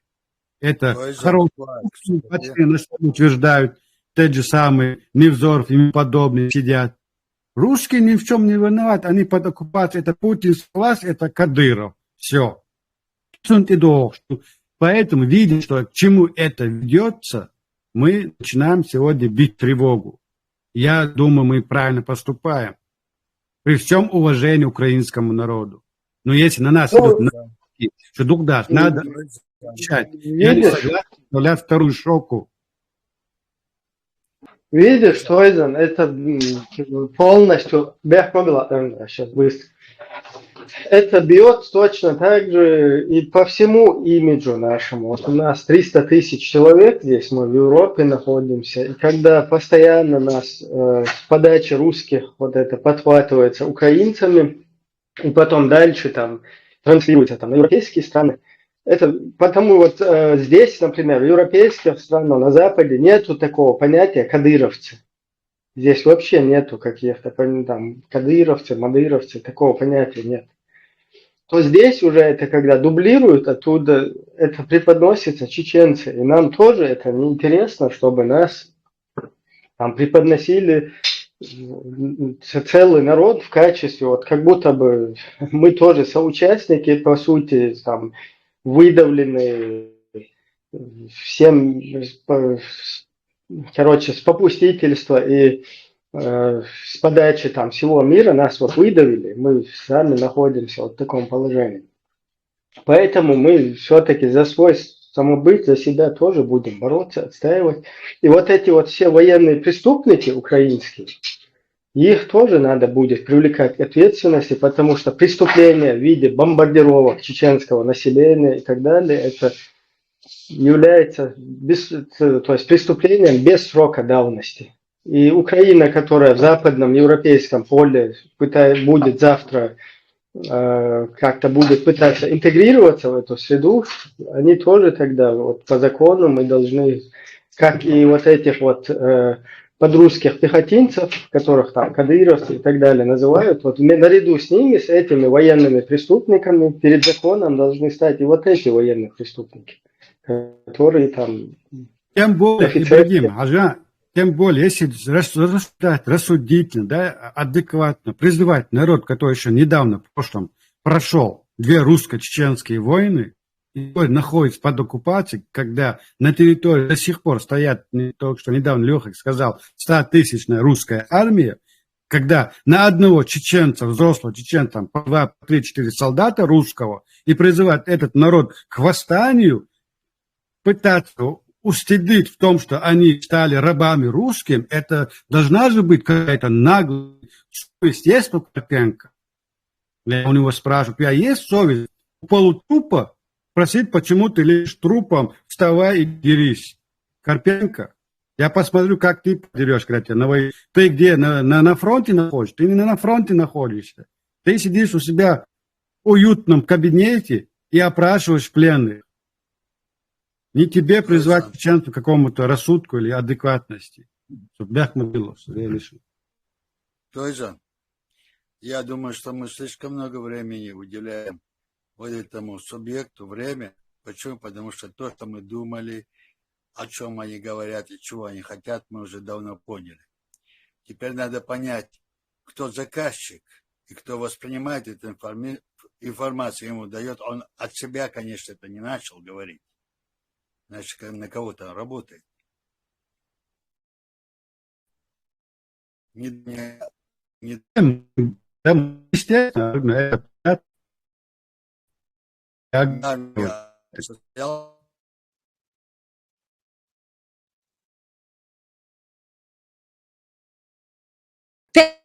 Слышите?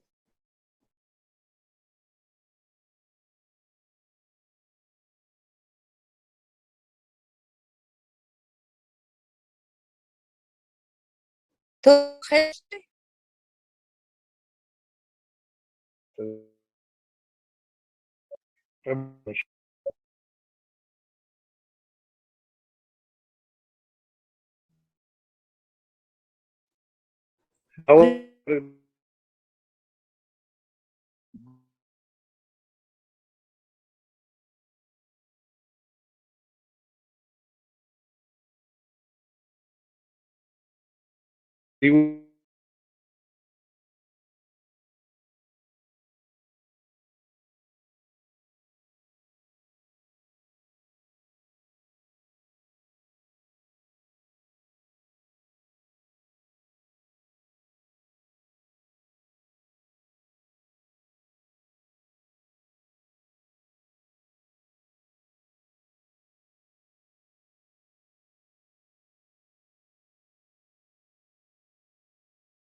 Gezien.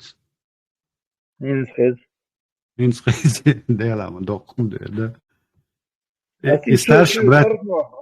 ارمى حموتين تشيزي و تليفون كويس وزديش تشيزي. Согласен. И старший брат, русский старший брат, недоволен нашими речами тут, походу.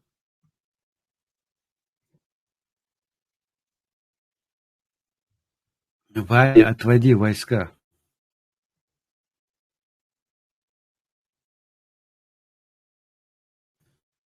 Арно, инсо, чахеш, вовчо, вистрела, даяли, юга.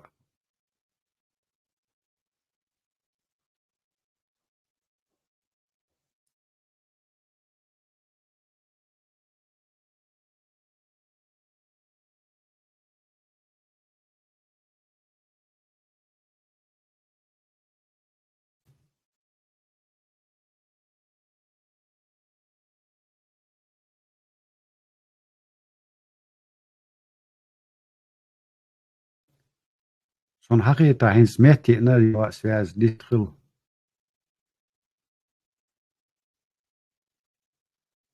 ارجنوك بويا. أرنو ويستخل شوالا باشلو يتس.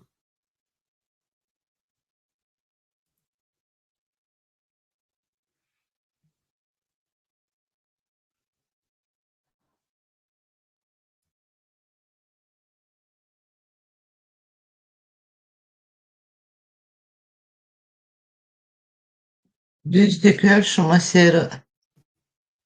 Хедисо. Коллизия, маршрух. Вот Украинч, вот эти их все эти новости, которые в Ютубе особенно есть, я очень много их слушала слушала год, когда война началась. Потом я потеряла к ним всякий интерес, когда я увидела, как они раскручивают также и даже гражданство дали Невзорову. Этого Ходорковского все время приглашали на... Я даже комментарии писала. Я говорю, зачем вы его приглашаете на интервью, Боже? Раз нравится, не нравится, ты красавица, а он даст свой.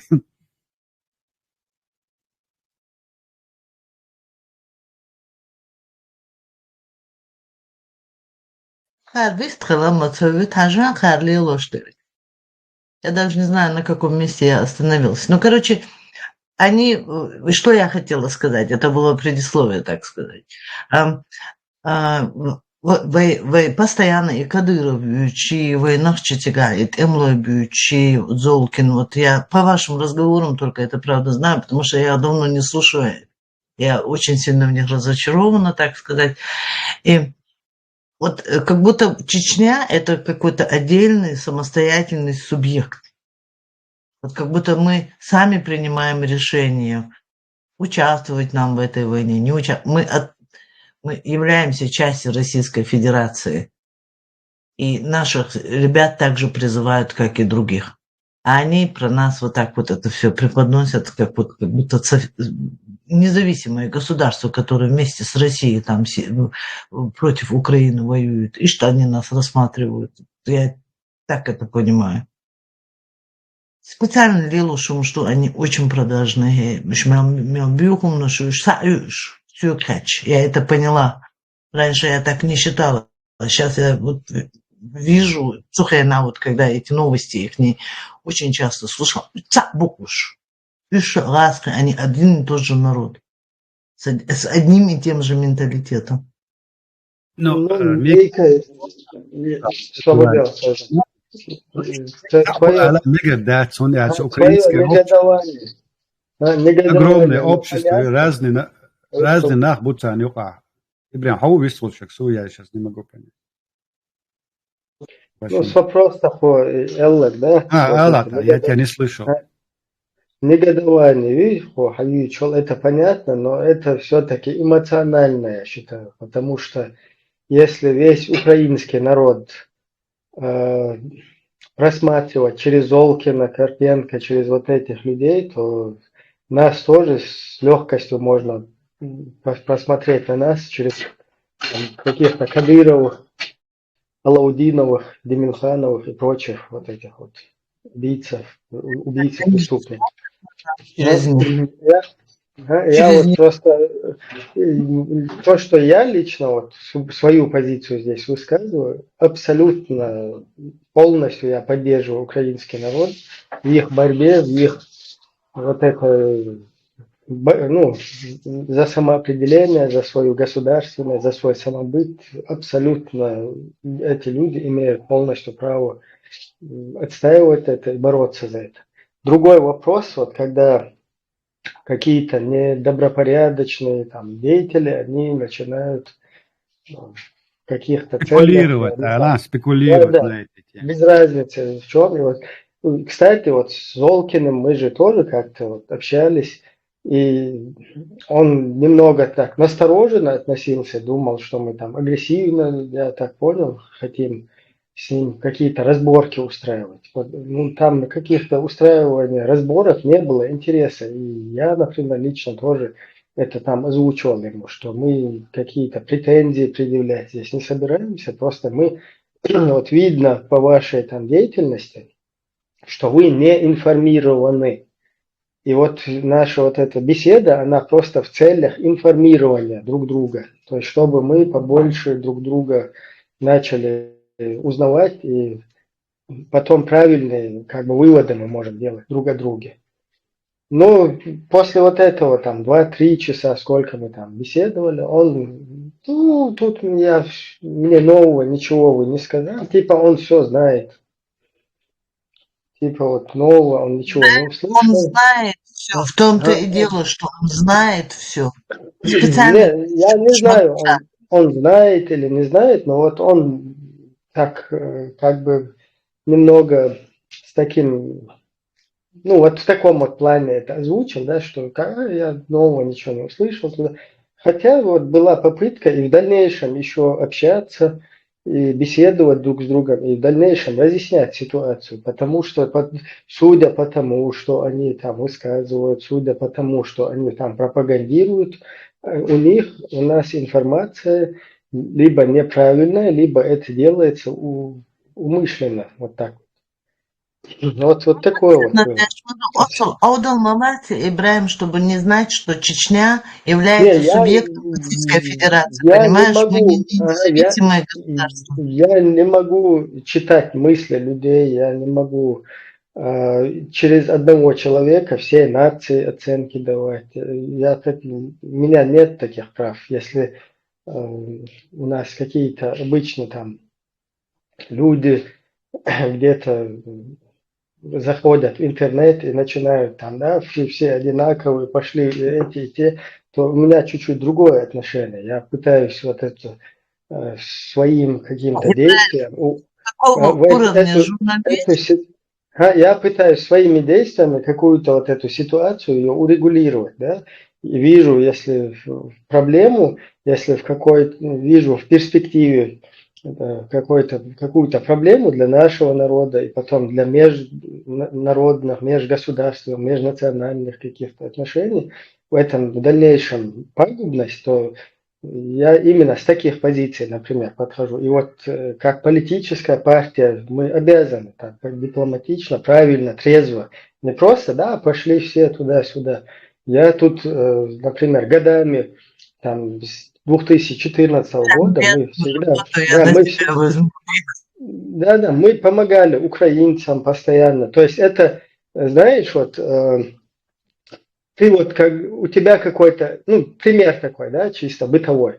У тебя огород, на котором ты сажаешь вот эти свои овощи, помидоры, огурцы и ухаживаешь за ним. Потом кто-то приходит на твой огород и начинает, да, ничего здесь не вырастет, начинает ломать все, таркалы помидорные раскидывать, огурцы ломать, лук затаптывать, редиску там, я не знаю, выковыривать, там, выбрасывать. Я чуть-чуть по-другому отношусь, потому что мы здесь годами хотим, наоборот, какие-то дружественные отношения выстроить с украинцами, и тут вдруг какие-то вот эти нарисовались, я не знаю, как их назвать правильно, деятели, да, которые там пытаются обобщить вот это детище международной общественности, да, распространить на весь чеченский народ, то есть, собственно, вот это порождение их, всего мира, скажем так.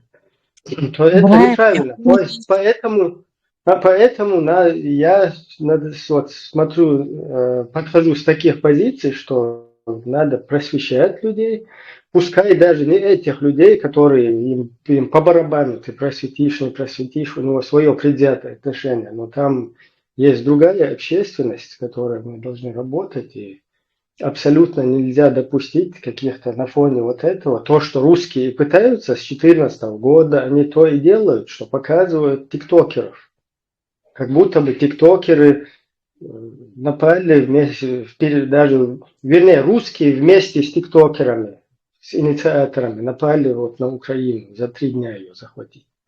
И вот это, если мы дадим этому ход, это как раз к тому и придет, к чему это планируется вся эта пропаганда. Поэтому я противник этого.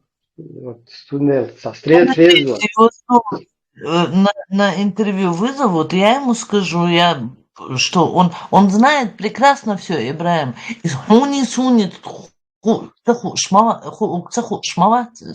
Специально, или это заказуха какая-то идет, или все заказуха, я это так вижу. По-другому я это не вижу. Он прекрасно все понимает. Аудал молодцы. Такого уровня журналист. Сколько лет он сидит в этом Ютубе и интервьюирует этих людей.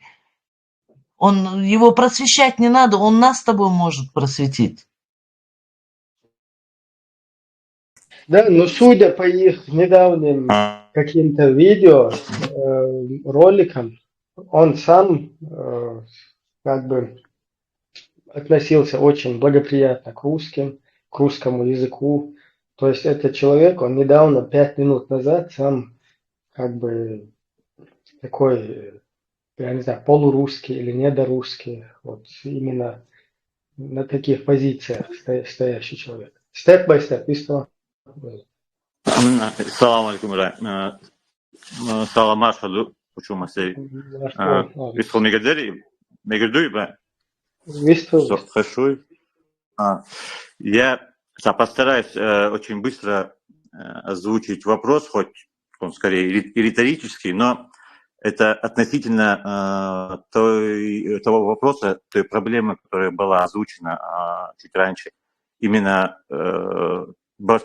разобщенность единство, то, что у нас нет, вот эта проблема, которая была озвучена. И, как я понимаю, я надеюсь, как минимум, что мы все согласны, что эта проблема имеет место, и она очень серьезная и конкретная, реальная проблема, с которой нужно и можно бороться. Именно вот единство разрушения вот это и разобщенность, которая постоянно подпитывается разными какими-то фактами, действиями, которые вот не дают этой разобщенности снизиться, не дает, опять же, единству сформироваться.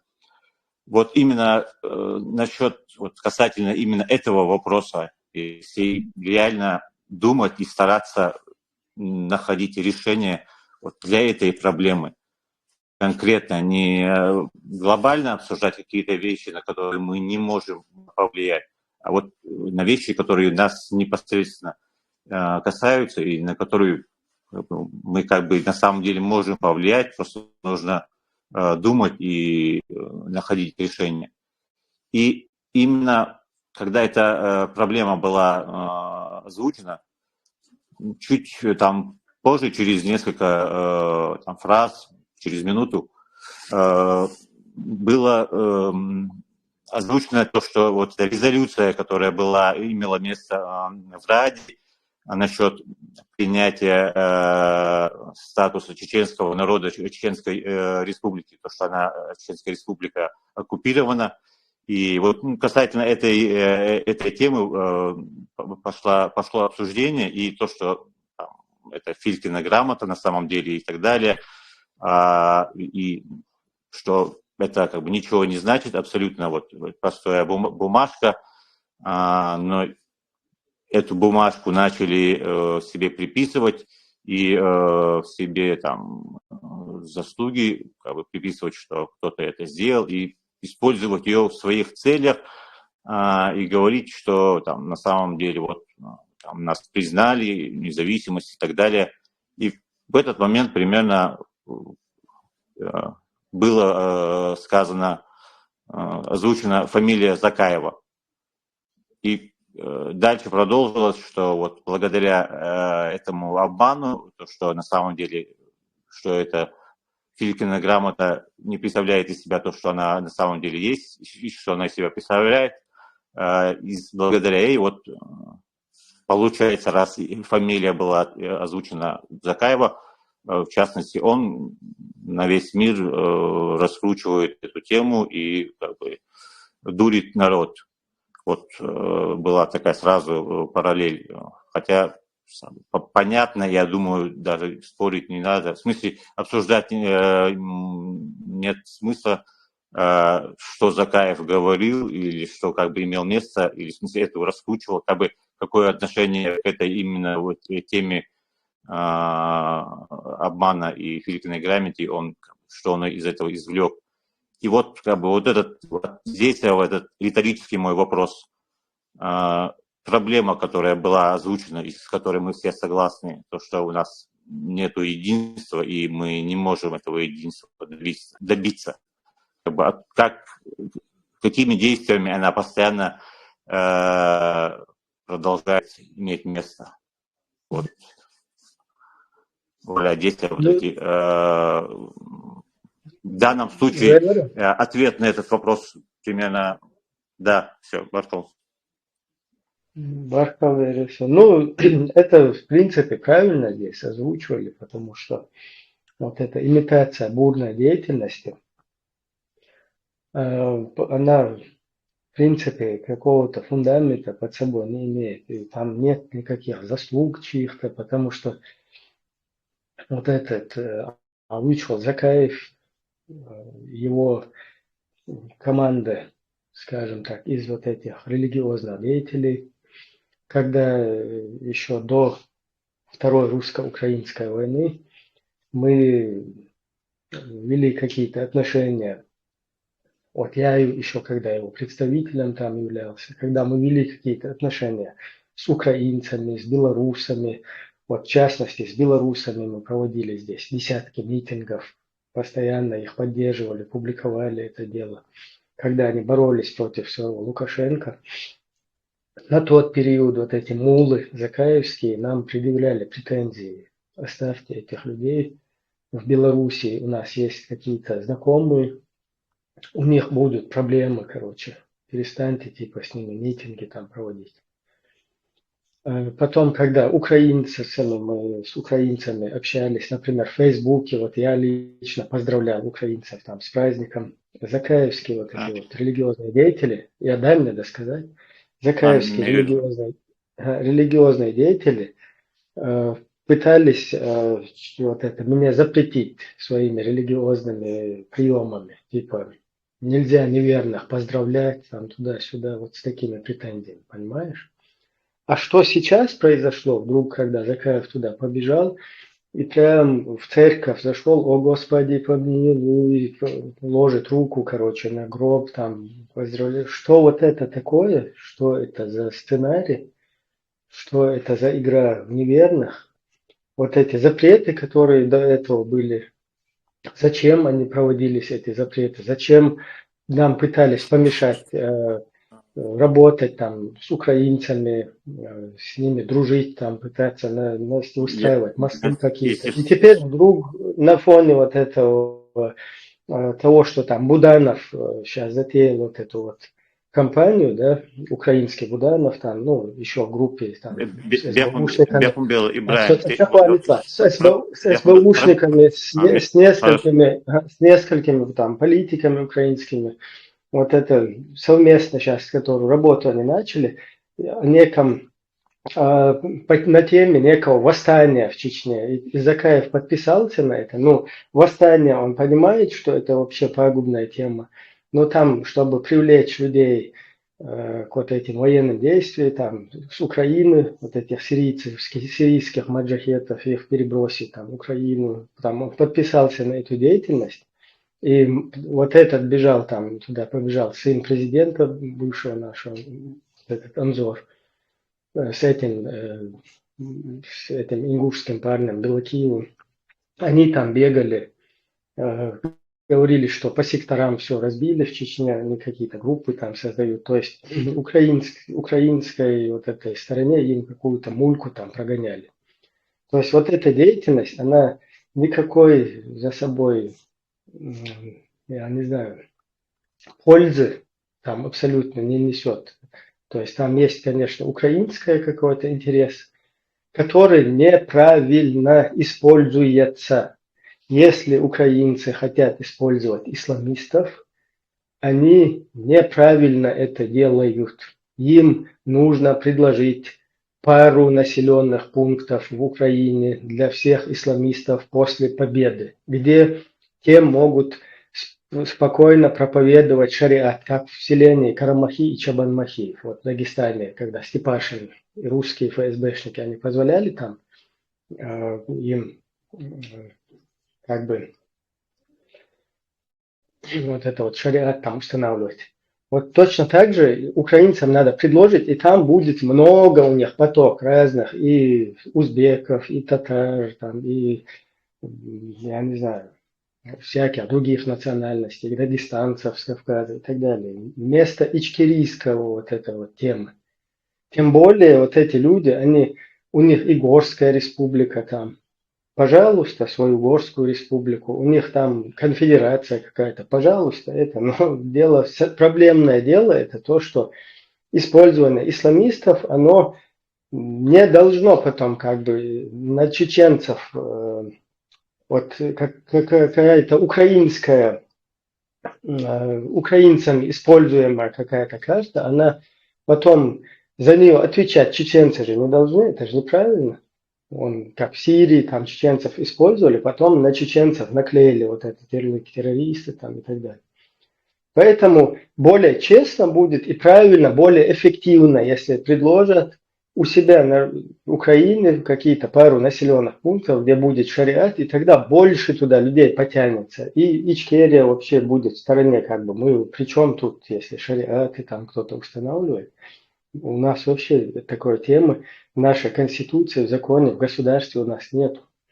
Вот такое вот дело. степ-бай-степ. Я не знаю, что ты хочешь там сказать, но это вот это занятие, чем вот эти люди занимаются, то, на что они подписались, то тема, на которой они что-то там договорились, она пагубная для нас. Ибраим, видимо, я такой вывод делаю, что вот та проблема, которая была озвучена, и с которой я вот обрадовался немного, что на самом деле, с которой я полностью согласен, она или была как-то случайно просто произнесена, или просто желания на самом деле как бы ее решать реального нету. Ну, я не увидел. Потому что я как раз-таки об этом и говорил, что много о многих вещах говорить, которые имеют место, всяких плохих, на которые мы повлиять там, как-то, может, космически или как-то можем, возможно, но реально не можем. А здесь о конкретной теме, о конкретной проблеме, которая была сказана, и вот с которой я согласился, и поэтому я захотел все-таки тоже сказать, что это, да, реальная проблема, и другое дело, что плюс мы эту ее проблему на самом деле можем решать. Мы можем обсуждать часами все зло, которое имеет место, но в данном случае, вещь, которая нас касается непосредственно, и она очень серьезная проблема реально, как, опять же, мы знаем, мы из-за этого и лишились нашей Родины, из-за этой проблемы, потому что русские эту проблему нашли и сумели именно благодаря этой проблеме, в первую очередь, нас победить, оккупировать. И опять в данном случае эта проблема не то, что, как я увидел, она имеет место. Ты привел еще несколько доводов и вещей, слов, чтобы эту проблему подпитать. Я обсуждал решение, как ее решить, в смысле, варианты и как подумать и стараться ее решить, но здесь, наоборот, прозвучало еще больше вещей, которые эту проблему Ладола, обошна, сухие, тут нет никакой проблемы. И тут есть свершившийся факт, и есть выводы, которые... Нету проблемы разобщения. Разобщение проблемы. У нас разобщение в том, что мы, люди, нохчи, было, халбал, да, не говорят правду нохчен, а говорят всегда полуправду. Вот ты сейчас занимаешься элементарной полуправдой. Сейчас о другой проблеме идет речь. Единство, вот это сейчас о конкретных вещах. Единства не будет, пока ты будешь обманывать людей, пока ты будешь не говорить, пока ты будешь говорить им полуправду, а в большинстве случаев неправду, единства не будет. Как ты можешь на лжи единство построить, ты от нас требуешь каких-то невозможных вещей, которые в мире не работают. Я не требую, я услышал, что озвучение, что проблема это есть, и вот я думаю, как бы ее решить на самом деле. Вот я тебе говорю, как ее решить. Если, например, возьмем нашего политика Закаева, который представляет весь чеченский народ, с его слов, его никто не заставляет говорить от чеченского имени, он это делает самолично, по своему желанию. Так, окей, я вижу его действия. Была резолюция в украинском ладе, эта резолюция была, и все понимают, что дальше должны последовать другие шаги, которые бы эту резолюцию уже как законный документ обосновали бы эти шаги. Но эти шаги не последовали за президентом Украины. Мы на этом акцентируем. Окей, мы рады, что-то, мы очень рады тем, что... Здесь, опять не виноват, Закаев виноват в том, что когда он выступает перед украинскими журналистами, на этот акцент не делает. Он виноват тем, что он подхватил украинскую пропаганду и продолжает обманывать наше население. Он собой Закаев, Алан Гаскамота, Алан Нохчумота, Ажал Дукдаксу, высказали. Ты хочешь меня услышать? Ты хочешь услышать мое мнение или хочешь просто высказать свое мнение? Мы всем друг другу можем... жоп долетает, ты же хочешь узнать от нас наше мнение. Сунде маде алушта хаттер. Так он жоп лушусу. Асбохует. Если Закаев сунце бывай нохч, сунце бос нохчима тажал шдук дахаш. И на царь резолюция. Окей, чо дик до царь один но и резолюция, чтобы эта резолюция была законным основанием, документом, чтобы она стала, нужна подпись президента БО. И подпись хилла, и резолюция остается резолюция. Это понимает любой обыватель. Это всего лишь резолюция, пока не будет законной подписи президента Украины. Вот когда эта подпись появится, вот тогда она становится документом. Вот тогда мы можем говорить, что да, Украина признала нашу страну, что она под оккупацией. Потом должны последовать другие юридические шаги, там обмен какими представителями. Дамадать нету. Это действие, свершившийся факт, остановился на этой резолюции. Я не обвиняю Закаева в каких-то, не знаю, в каком-то предательстве. Я его критикую, почему он дальше не ведет, если он говорит, что он политик, представляет кабинет министров Чеченской Республики Ичке, почему он не делает свою работу. Ибо если ты взялся, делай работу до конца. А то получается недоделки какой-то. Step by step. Иду сбор.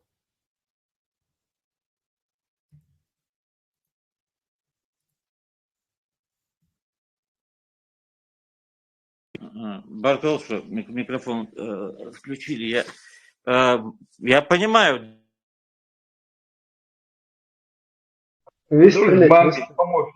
Бамби помощник. Не, выстрелит. Он даст. Ладно, Бас, я понимаю, у меня много тоже есть желаний, я сам много чего хочу, чего можно было бы сделать. И опять же, это вещи, над которыми нужно работать, и проблемы нужно решать. Но чтобы, если быть последовательным и реально стараться и хотеть, и пытаться решить последовательно проблемы, в данном случае мы обозначили одну проблему, и вот как ее решить. Но здесь вместо того, чтобы ее решить, вот именно, насколько я услышал, и кто со стороны услышит, эта проблема еще больше разрослась. А решение, вот на которое я изначально намекал, что вот там, если так вести себя, эту проблему не решить. Нет, в смысле, прозвучало только то, чтобы эту проблему, опять же, Цунделбас, я в конце поэтому сказал, что, видимо, или эта проблема была случайно озвучена, или все-таки желание эту проблему решить, то, что у нас нет единства и что нужно побороть наши разобщенности. Это было все-таки как-то, или этого такого желания нету, или это было случайно озвучено. По сути, не надо вот это размазывать конкретная проблема, вот разобщенность. А то, что там дальше много решений и работ можно было бы делать, я согласен полностью. Мне тоже жалко, что Закаев не работает на 180% своих сил, а почему-то там настолько-то он делает свою работу. Я хотел бы, чтобы вообще много чего было сделано. Но здесь мы обсуждаем не те проблемы, которые все-таки надо решать. Да, другие еще есть проблемы. Но хотя бы с одной проблемой, если мы здесь можем только обвинять, желая якобы решить проблему разобщенности, мы эту разобщенность, если еще подпитываем этими всеми остальными словами, что есть много проблем, поэтому нельзя у нас, чтобы было единство. У нас очень много проблем, поэтому единство нам вуаля, не Сначала нужно единство, сначала прийти в один кабинет и заговорить на одном языке. Мы тебя поняли, Арно Вистлитанец. Степ by степ. Человек Гладуола. То есть за ней Бог должна быть и подпись президента. Или отменять, или его подтверждать. Да? Тогда он имеет юридическую силу. Теперь я хочу, чтобы прийти к вопросу оккупации этого постановления Украинской Рады, давай рассмотрим немножко историю назад. История назад. Если мы говорим о Горской Республике, на момент, значит, развала Советского Союза. Значит, белогвардейцы захватили, Россия объявила, что незаконный переворот, и мы, значит, теперь праве и царскую династию восстановить, да, она свою империю восстанавливает. На этот период у нас имеется независимое государство, признано 3 государствами. Горская республика. После этого мы входим в состав Союза. Не подписывая ничего, нас ввели туда. Да, на основании этого мы оккупированы. Тогда можно признать это, что мы, Горская республика оккупирована. Но извини, если в постановлении сказано, что Чеченская республика Ичкерия, там не говорится о Горской республике. Это история забытая. Мы должны говорить о настоящем современном этапе, когда признали развал Советского Союза по границам, да, территорий. Отсюда получается, если Крым, допустим, 5 лет, почему мы говорили, что следующая война, я лично говорил, следующая война будет в Грузии, за ней будет Украина. Вот такой мой был прогноз только в 95-м еще году.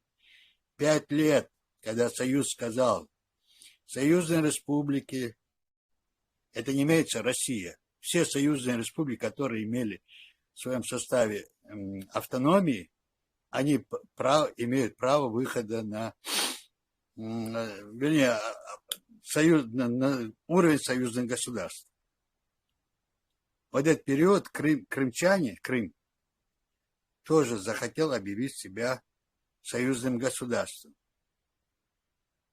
Но Киев, а Севастополь, это был федеральном значении город. Хочешь Севастополь тоже туда, в Крым входит.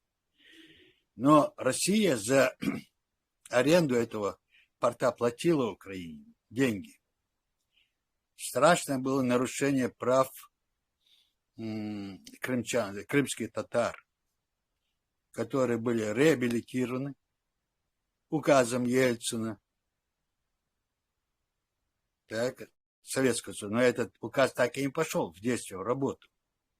Я говорю к тому, что в итоге то союзно они говорят, то они между Радой Киевом и Крым дрался. В итоге они признали ее автономией. В составе Украины тоже статус у них у Украины, как и у России, неделимый. То есть они сами не могут принимать референдум, только если вся Украина проголосует, что Крым может отделиться. Та же ситуация и самой России. Ни одна республика не может выйти из России, если вся Россия не проголосует за то, чтобы она имела право выйти. То есть это есть унитарность Бог. Нет, ты ошибаешься. Мы раньше с точки зрения российского законодательства это неправильная интерпретация, потому что мы к российскому законодательству не относимся после развала Советского Союза. Нет, ты послушай меня. До развала Советского Союза Чечня вышла. Стала давай, я знаю прекрасно, ты прекрасно, если знаешь, что знать должен, а не Крым вышел. Вот я тебе говорю, почему принято Украина. Я тебе не об этом говорю. Крым тогда молчал. Когда Советский Союз еще был, мы вышли. Не надо обманывать. А за степ ты предлагаешь нам решать чеченские проблемы, да? Допустим, ты говоришь, да? Одну мысль, пока мы далеко не отошли, потом придемся к Украине, Крыму и дальше по всей географии. Почему нас оккупировали, признали Бог? Мы-то это другой совсем разговор. А нас это другой разговор. Я веду разговор о Крыме, Абхазия, надо иметь платформу. Приднестровье. Платформа должна быть законной. законно, ты предлагаешь объединиться на определенной платформе. На какой платформе ты предлагаешь объединиться всем политическим взглядом, чтобы действовать совместно дальше? На платформе Низам 2002 года, на платформе Конституции 1992 года должна быть какая-то платформа, правильно? Если логически мы рассуждаем для решения политических проблем. Объединяться от того, что просто Закаев есть Закаев, это нелогично, это никуда не годится. От того, что Закаев объявил себя там кем-то, это не относится к законодательству. Объединение должно быть на чем-то, на какой-то платформе. На какой платформе ты предлагаешь объединяться, чтобы действовать дальше, решать чеченские вопросы? Такой вопрос у меня, степ-бай-степ. Только бях мобилаш, это доллар. Здесь вопрос имел бы место, если бы желание было бы решать. Но я как думаю, все поняли, что почему проблема разногласий имеет место и не решается. Сейчас как бы это было уже, я думаю, сейчас понятно. Степ-бай-степ. Прозвучал ясный вопрос. На какой платформе ты предлагаешь? Ответь на этот вопрос. А желание, нежелание, ты как будто читаешь мысли людей и можешь прочитать их нежелания. Причем ты желание людей? Ответь на вопрос, на какой платформе ты предлагаешь объединение. Ясно? Кому? Я говорю о проблеме от одной, и вы рассказываете, почему эту проблему не надо решать. Или там другие. Как в таком случае разговаривать? Свободно. Я говорю проблему.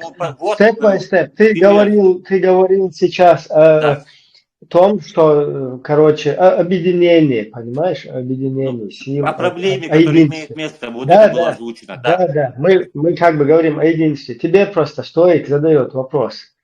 Мы-то согласны. Зачем меня спрашивать? Вообще терять время, на которое я никакой полномочий не имею, ни знаний. Да терять на это время? Понятно, мы просто общаемся, мы общаемся, мы обмадуиваем, ты не полномоченный, я не полномоченный, мы общаемся.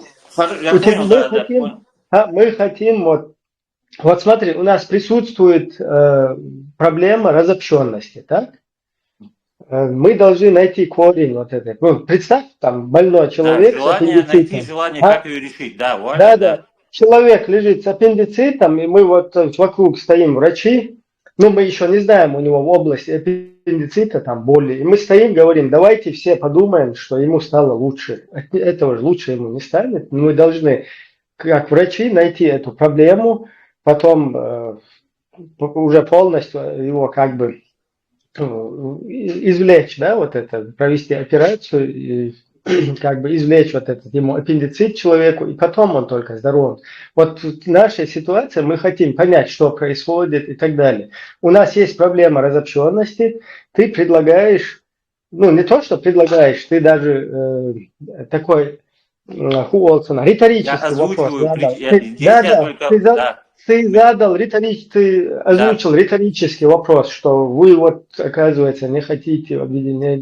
Я увидел причину этой разобщенности и ее озвучил.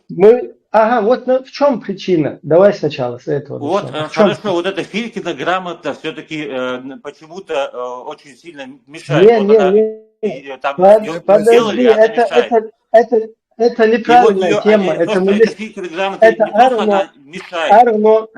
Арно просто зашел с правовых позиций, он тоже не в курсе, что ты не политик, да, как бы, политик. Валя, ты у меня спросил причины, откуда я вижу. Он зашел с правовых позиций, а мы хотим, ты, короче, неполномоченный человек, но ты за все хорошее, за объединение и так далее. Давай сейчас не создавать эту проблему больше.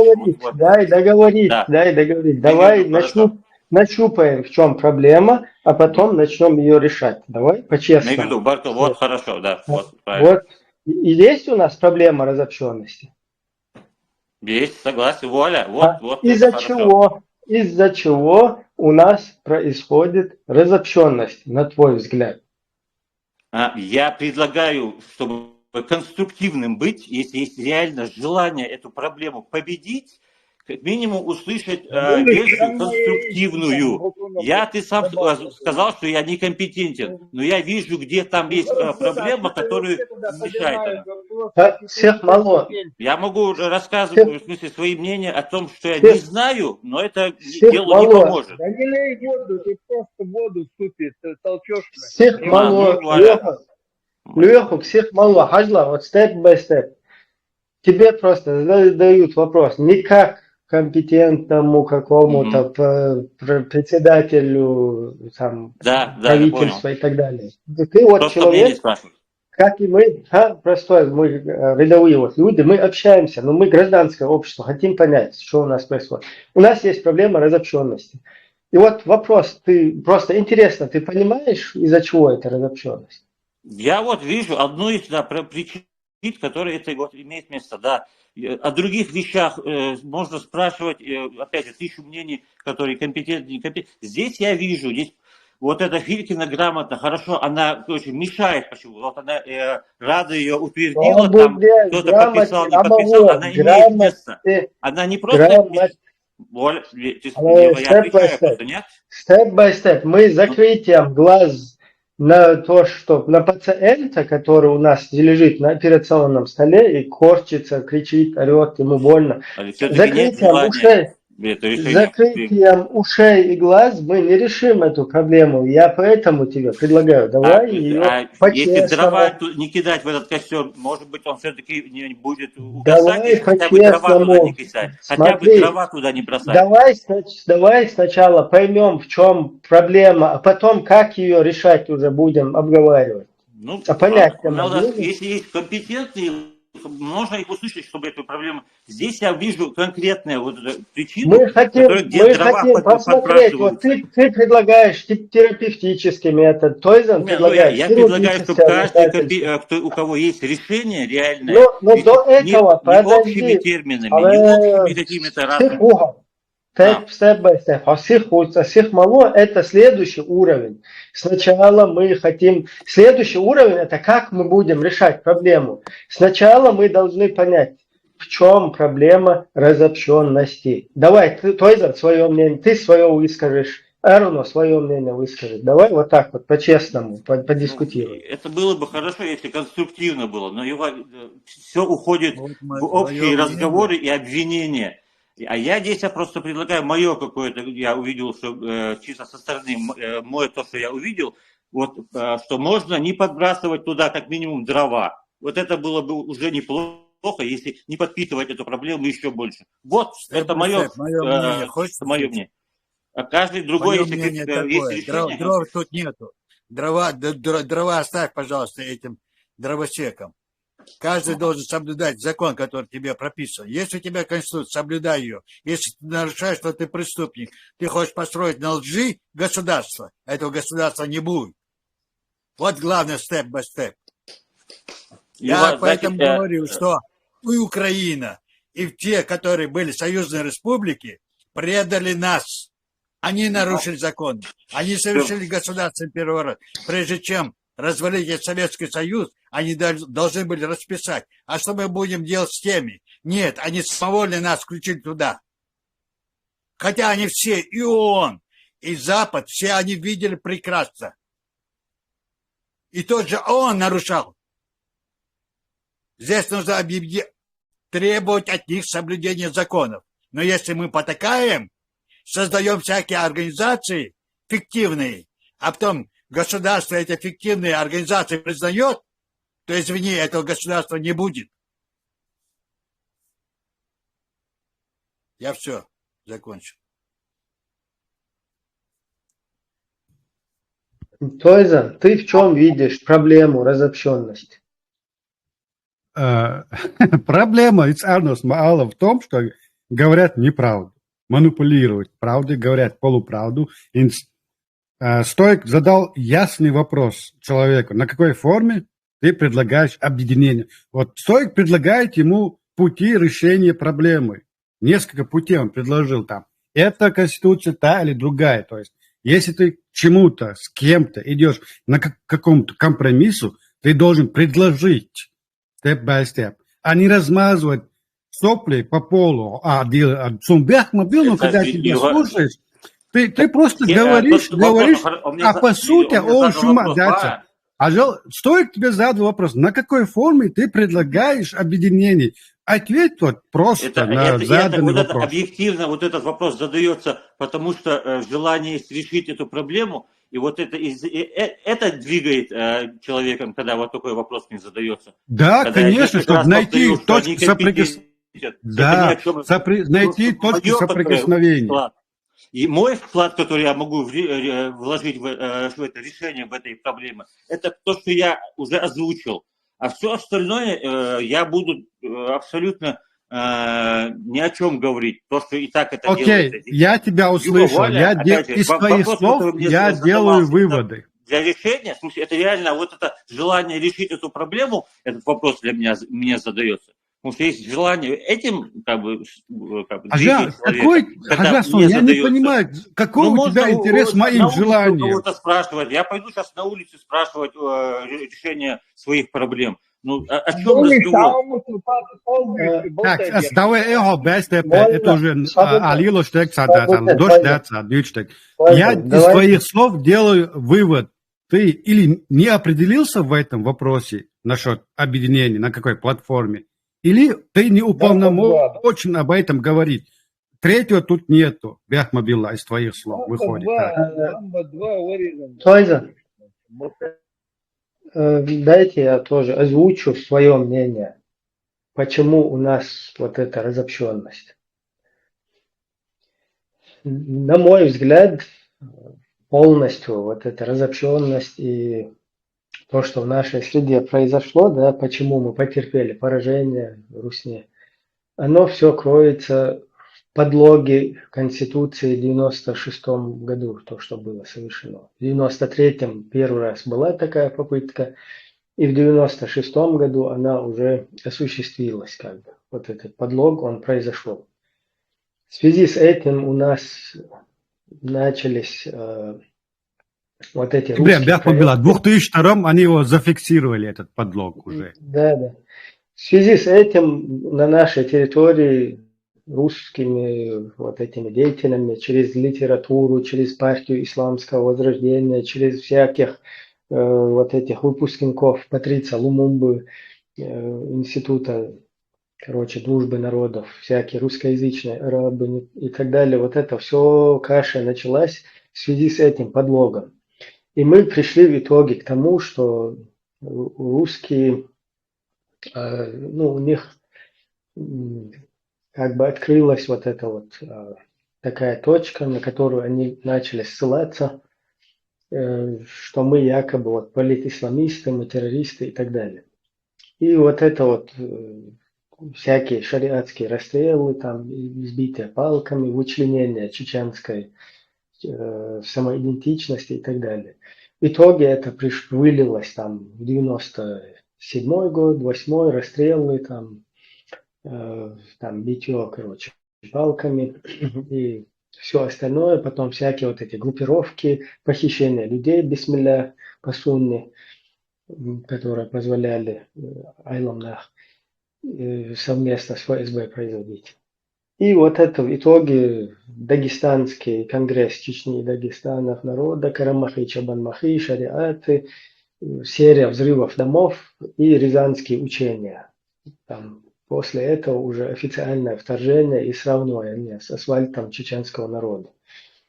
То есть, и это не прекращается.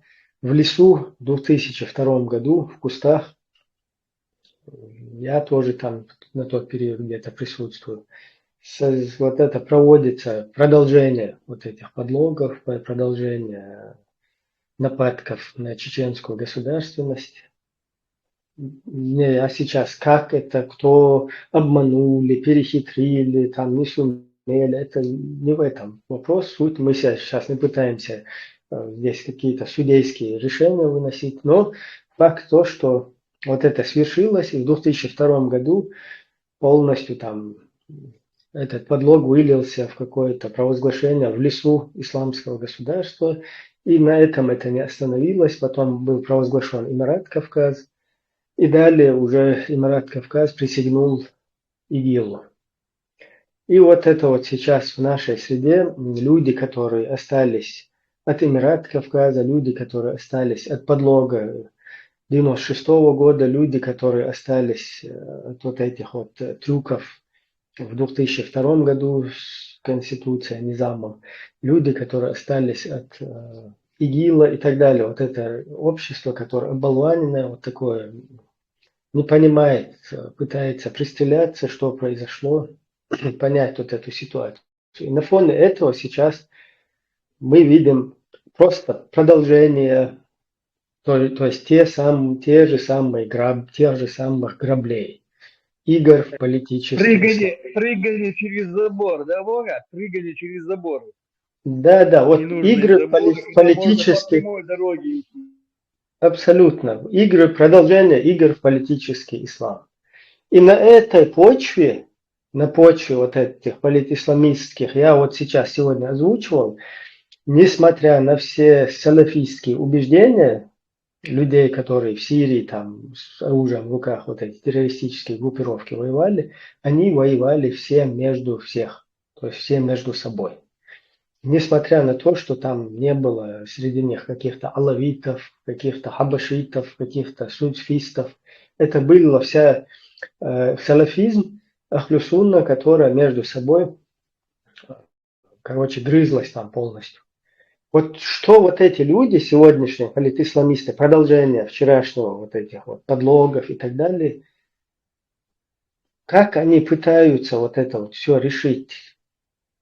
Вот в этом я вижу проблему, в этом политисламизме, от которого у нас вот эта разобщенность сегодня. И мы вообще утратили и государство свое, и его оккупацию, и все. И мы вот сейчас стоим вот на вот этом разбитом корыте, и люди продолжают играть в эту же игру. Вот на мой взгляд, именно в этом кроется вся проблема в играх в политисламизм. Вот ты согласен? Ты согласен с этим? Мой ответ на вопрос, хотите узнать, на какой платформе объединения я предлагаю? Наконец. На какой? Наконец. На основе того, что мы хотим, чтобы чеченцы жили свободными на своей родине, свободно. Вот на этой платформе, на этом желании постараться объединиться и найти решение этой задачи. Спасибо. Проблем, я согласен, у нас много миллион, которых нужно решать. Но на какой платформе, с какой платформе, с каким желанием? Вот это желание основное, первое основное. А дальше... ты опять размазал. Дай, Степе, ты опять размазал. Ты не ответил на нужно вопрос. Тебе обязательно был принять задан вопрос. какие-то условия. Тебе был задан вопрос, на какой основе, на Конституции 92 года или на поправка 96-97 годов, или на Низаме ты предлагаешь объединение. Вот какой тебе был вопрос задан. А ты опять полный размазываешь. Условия принять, чтобы добиться я предлагаю это все выбросить. Вот я тебе аналогию провожу. Я предлагаю все эти мысли выбросить и объединиться на основе хирургии нам всем, чеченцам. А при чем забыть все. Почему? Объединимся на основе хирургии, а там дальше будет. Не знаю. Хорошо, у тебя такое предложение. А у меня предложение тем, кто хочет жить на своей родине и иметь свободную независимую республику, где мы будем хозяевами. Со всем моим пожеланием тебе всего хорошего и тем, кто хочет объединиться на вот этом, на таком, на мысли, желании, на этой базе, на желании за все хорошее. Со всем моей откровенной, вот вам я желаю, чтобы это было, да, вот со всем тем, как бы я не желал вам добра, как вы это хотите осуществить вообще в правовом поле, вот в этом мире, как посредством вот Не этих знаю, видимо, я установлениях понял, кто-то шариата. должен за нас это сделать, и мы Да, как-то по подождать, шариату. кто нас А сделает. по шариату вы Я не хотите знаю, обратиться. ваше... По шариату вы хотите обратиться к международной общественности, вам помочь, к украинцам по шариату обратиться, к американцам, к туркам, кому, я не пойму. И вот, если что, кто не понял, откуда причины разобщенности, почему мы не можем объединиться, вот в смысле, понятно. Сначала начать с чего-то, чтобы решать какую-то задачу. Нет, нужно Причина, совсем... которая развалила наше государство. Причина, Аллах, что наше государство развалилось. Почему мы оказались в оккупации? Причина, Аллах. Вот Хорошо, я думаю, у тебя есть, я думаю. Они прыгают через заборы. Они прыгают через заборы, да? Не надо нам прыгать через заборы. Если вы прыгаете через заборы. У кого желания нету, я не заставляю. Но я говорю, у кого желание есть, чтобы чеченцы были хозяевами на своей родине, жили свободными. Вот я вот только для них, это только для них предложение, и все, ни для кого другого. Через заборы прыгаешь, вместо того, чтобы идти по прямой дороге. Ты через заборы прыгаешь. А боязненно где шаг. Главное прыгнуть через забор. Дивіться, Годохайн, вот я сейчас подхожу, так, ребята, идите сюда все, поцелуйте меня в руку, став на одно колено, и мы полностью объединимся, освободим свою родину. Так, все, кто готов, идите, подойдите, поцелуйте меня в руку, и я вас всех... убедить, чтобы оправдать вот это все, что как бы нежелание, что нужно обязательно то, все, что... Юра, повторяю, я согласен, что у нас куча проблем, с которыми нужно работать и решать, над которыми нужно реально, конструктивно это делать. Конструктивно. Хорошо. Конструктивно, Если сделать первый шаг конструктивности. Окей. Я тебе предлагаю конструктив. Ажан сыгладуанца, собой сыгладуйтлуш, юг малялаш. Конструктивно, я тебе предлагаю конструктив и делаю первый шаг тебе навстречу. Смотри, я предлагаю объединиться, и многие здесь это предлагают, объединиться на нашу законную конституцию 1992 года. На этом конституции, когда она была принята и одобрена всем нашим народом, легитимная оказывается. Я тебе предлагаю Конституцию 1992 года. Ты согласен с этим предложением?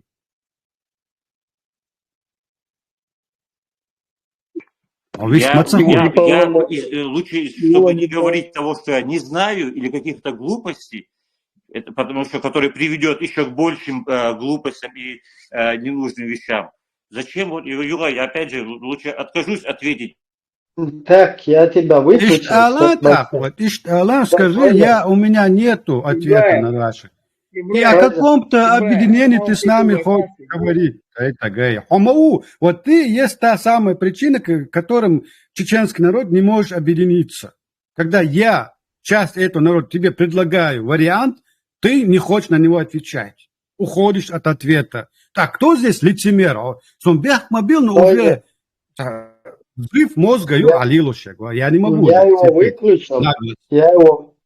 его выключил, потому что степ-бай-степ, я думаю, что нормально, дик ойлёш, нормально повернулись. Просто у него, просто по-честному, просто у него нету никакой выхода никакого из сложившейся ситуации.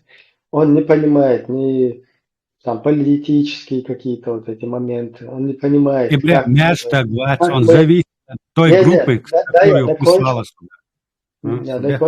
Он не понимает, как на международной арене будет решаться вообще наш вопрос. И что эти Адилах абсолютно компетентны. Этот человек полностью полагается на Закаеву. То есть он полностью доверяет, вот как ему оттуда говорят, «Вайшадак дик хардушун хартуамма» украинский, туам харшадак вайт юхшар в 23-м году дабырдур был швушун, но вайя Шул духа халлица урдал штушун. Этот бедный парень, он думает, делом, лог, форма диктует, дует туда-сюда, и он начинает верить вот этим движениям. А как это произойдет? Какие процессы, что у нас за концепция, кто у нас за что отвечает, какую деятельность мы сейчас будем проводить, на основе чего, как мы собираемся привлечь международные институты, как мы какую-то силу со стороны привлекем, как мы запустим наше вот это государство при всей вот этой 100-тысячной армии, которая все еще там находится, и всякие вот эти, даже после того, как Русня будет денацифицирована, вот эти все там находящиеся, скажем так, бандформирования русскими созданные, как с ними вот это дело будет решаться. То есть там вся вот эта вот цепочка, система решения вот этой проблемы через, то есть с кем, через, с помощью чего это будет все осуществляться и решаться там, вопрос шманутия во всем вот этом. То есть этот человек, он не понимает, как это все, он видит, бисмилля, иншаллах, короче, туда-сюда, бусулнах, дует, там, Коран, Суннат доход, дур, что биаха. В 2003 году, в 2023 году, Дадуэр Задуна, ой, Цул Халцау, там, туда, и что, и он, наверное, хасиет, что мелочь. А дальше он не понимает, одним словом, как это функционирует. Поэтому мы ему начинаем какие-то вопросы задавать, он нам говорит, просто сосан тишиш, вот такая концепция, что вот у нас будет все хорошо. Так вот, главное перепрыгнуть через забор, да, с язык, да, там внизу капкан или что там, или мина там, это не важно, главное перепрыгнуть через забор. Да, step by step, просто мы хотим понять, что эти люди хотят, какие-то вот люди, они говорят, вообще, что ими движет, сидят, вот я лет чуду, масалахун, я не знаю, объекты, болбе, шухов. И ты там в одну дверь заходишь и знаешь, что с другой стороны тебе выхода нету, если ты в правильном направлении не пойдешь там через какие-то комнаты и так далее. И ты знаешь вот примерно из чего состоит вот это здание. А к тебе какой-то человек подходит,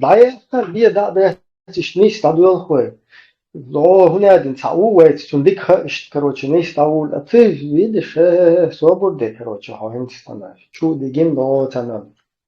металлообрабатывающее движение, ты сейчас там полностью плавят железо, там руда, ты куда-то нас, терминатор, что, закинешь в это, растопленный металл. Свободе, шун бархил, шун иштадо, абех был степ бай степ. Мы не понимаем вот этого движения. То, во что ты веришь, вот, до 2023 шаддек, дадуер, заду цул халхой, цаурду и туда-сюда. Это Украина, это Тербец, Хунядин, Путин больше никогда не будет баллотироваться в президенты, Бош, ешел, это заявление сейчас, мы, это, интересно, да, реально шаги, что агадеш. И это должно быть в правовом плане, поле. Тут все понимают, что только с помощью международной поддержки, только с помощью вот этого в мире устоявшихся вот этих законов, конвенций, только в рамках международного права это все решается. Очередная какая-то бойня, там, я не знаю, украинского джамаата даже, она ничего не решит. У нас похлеще мы бои проводили, и даже русских 6 августа выкидывали оттуда полностью. На этом это не решалось. То есть нам нужно правильно политику вести на международной арене. Вот за это.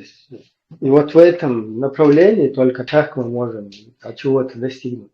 А так, что это было, мы очень со всем нашим желанием вам всего хорошего, тут люди прекрасно понимают, что на основе вот этих каких-то детских заявлений наш вопрос никогда не решил. Он как я тебе пример привел, на основе хирургии у нас решится все. Это смешно.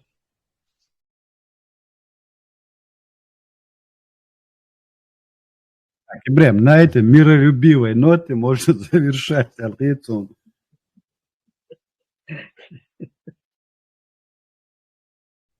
Так, масса натах. Дайрес вы на следующей неделе в том же месте, в то же время.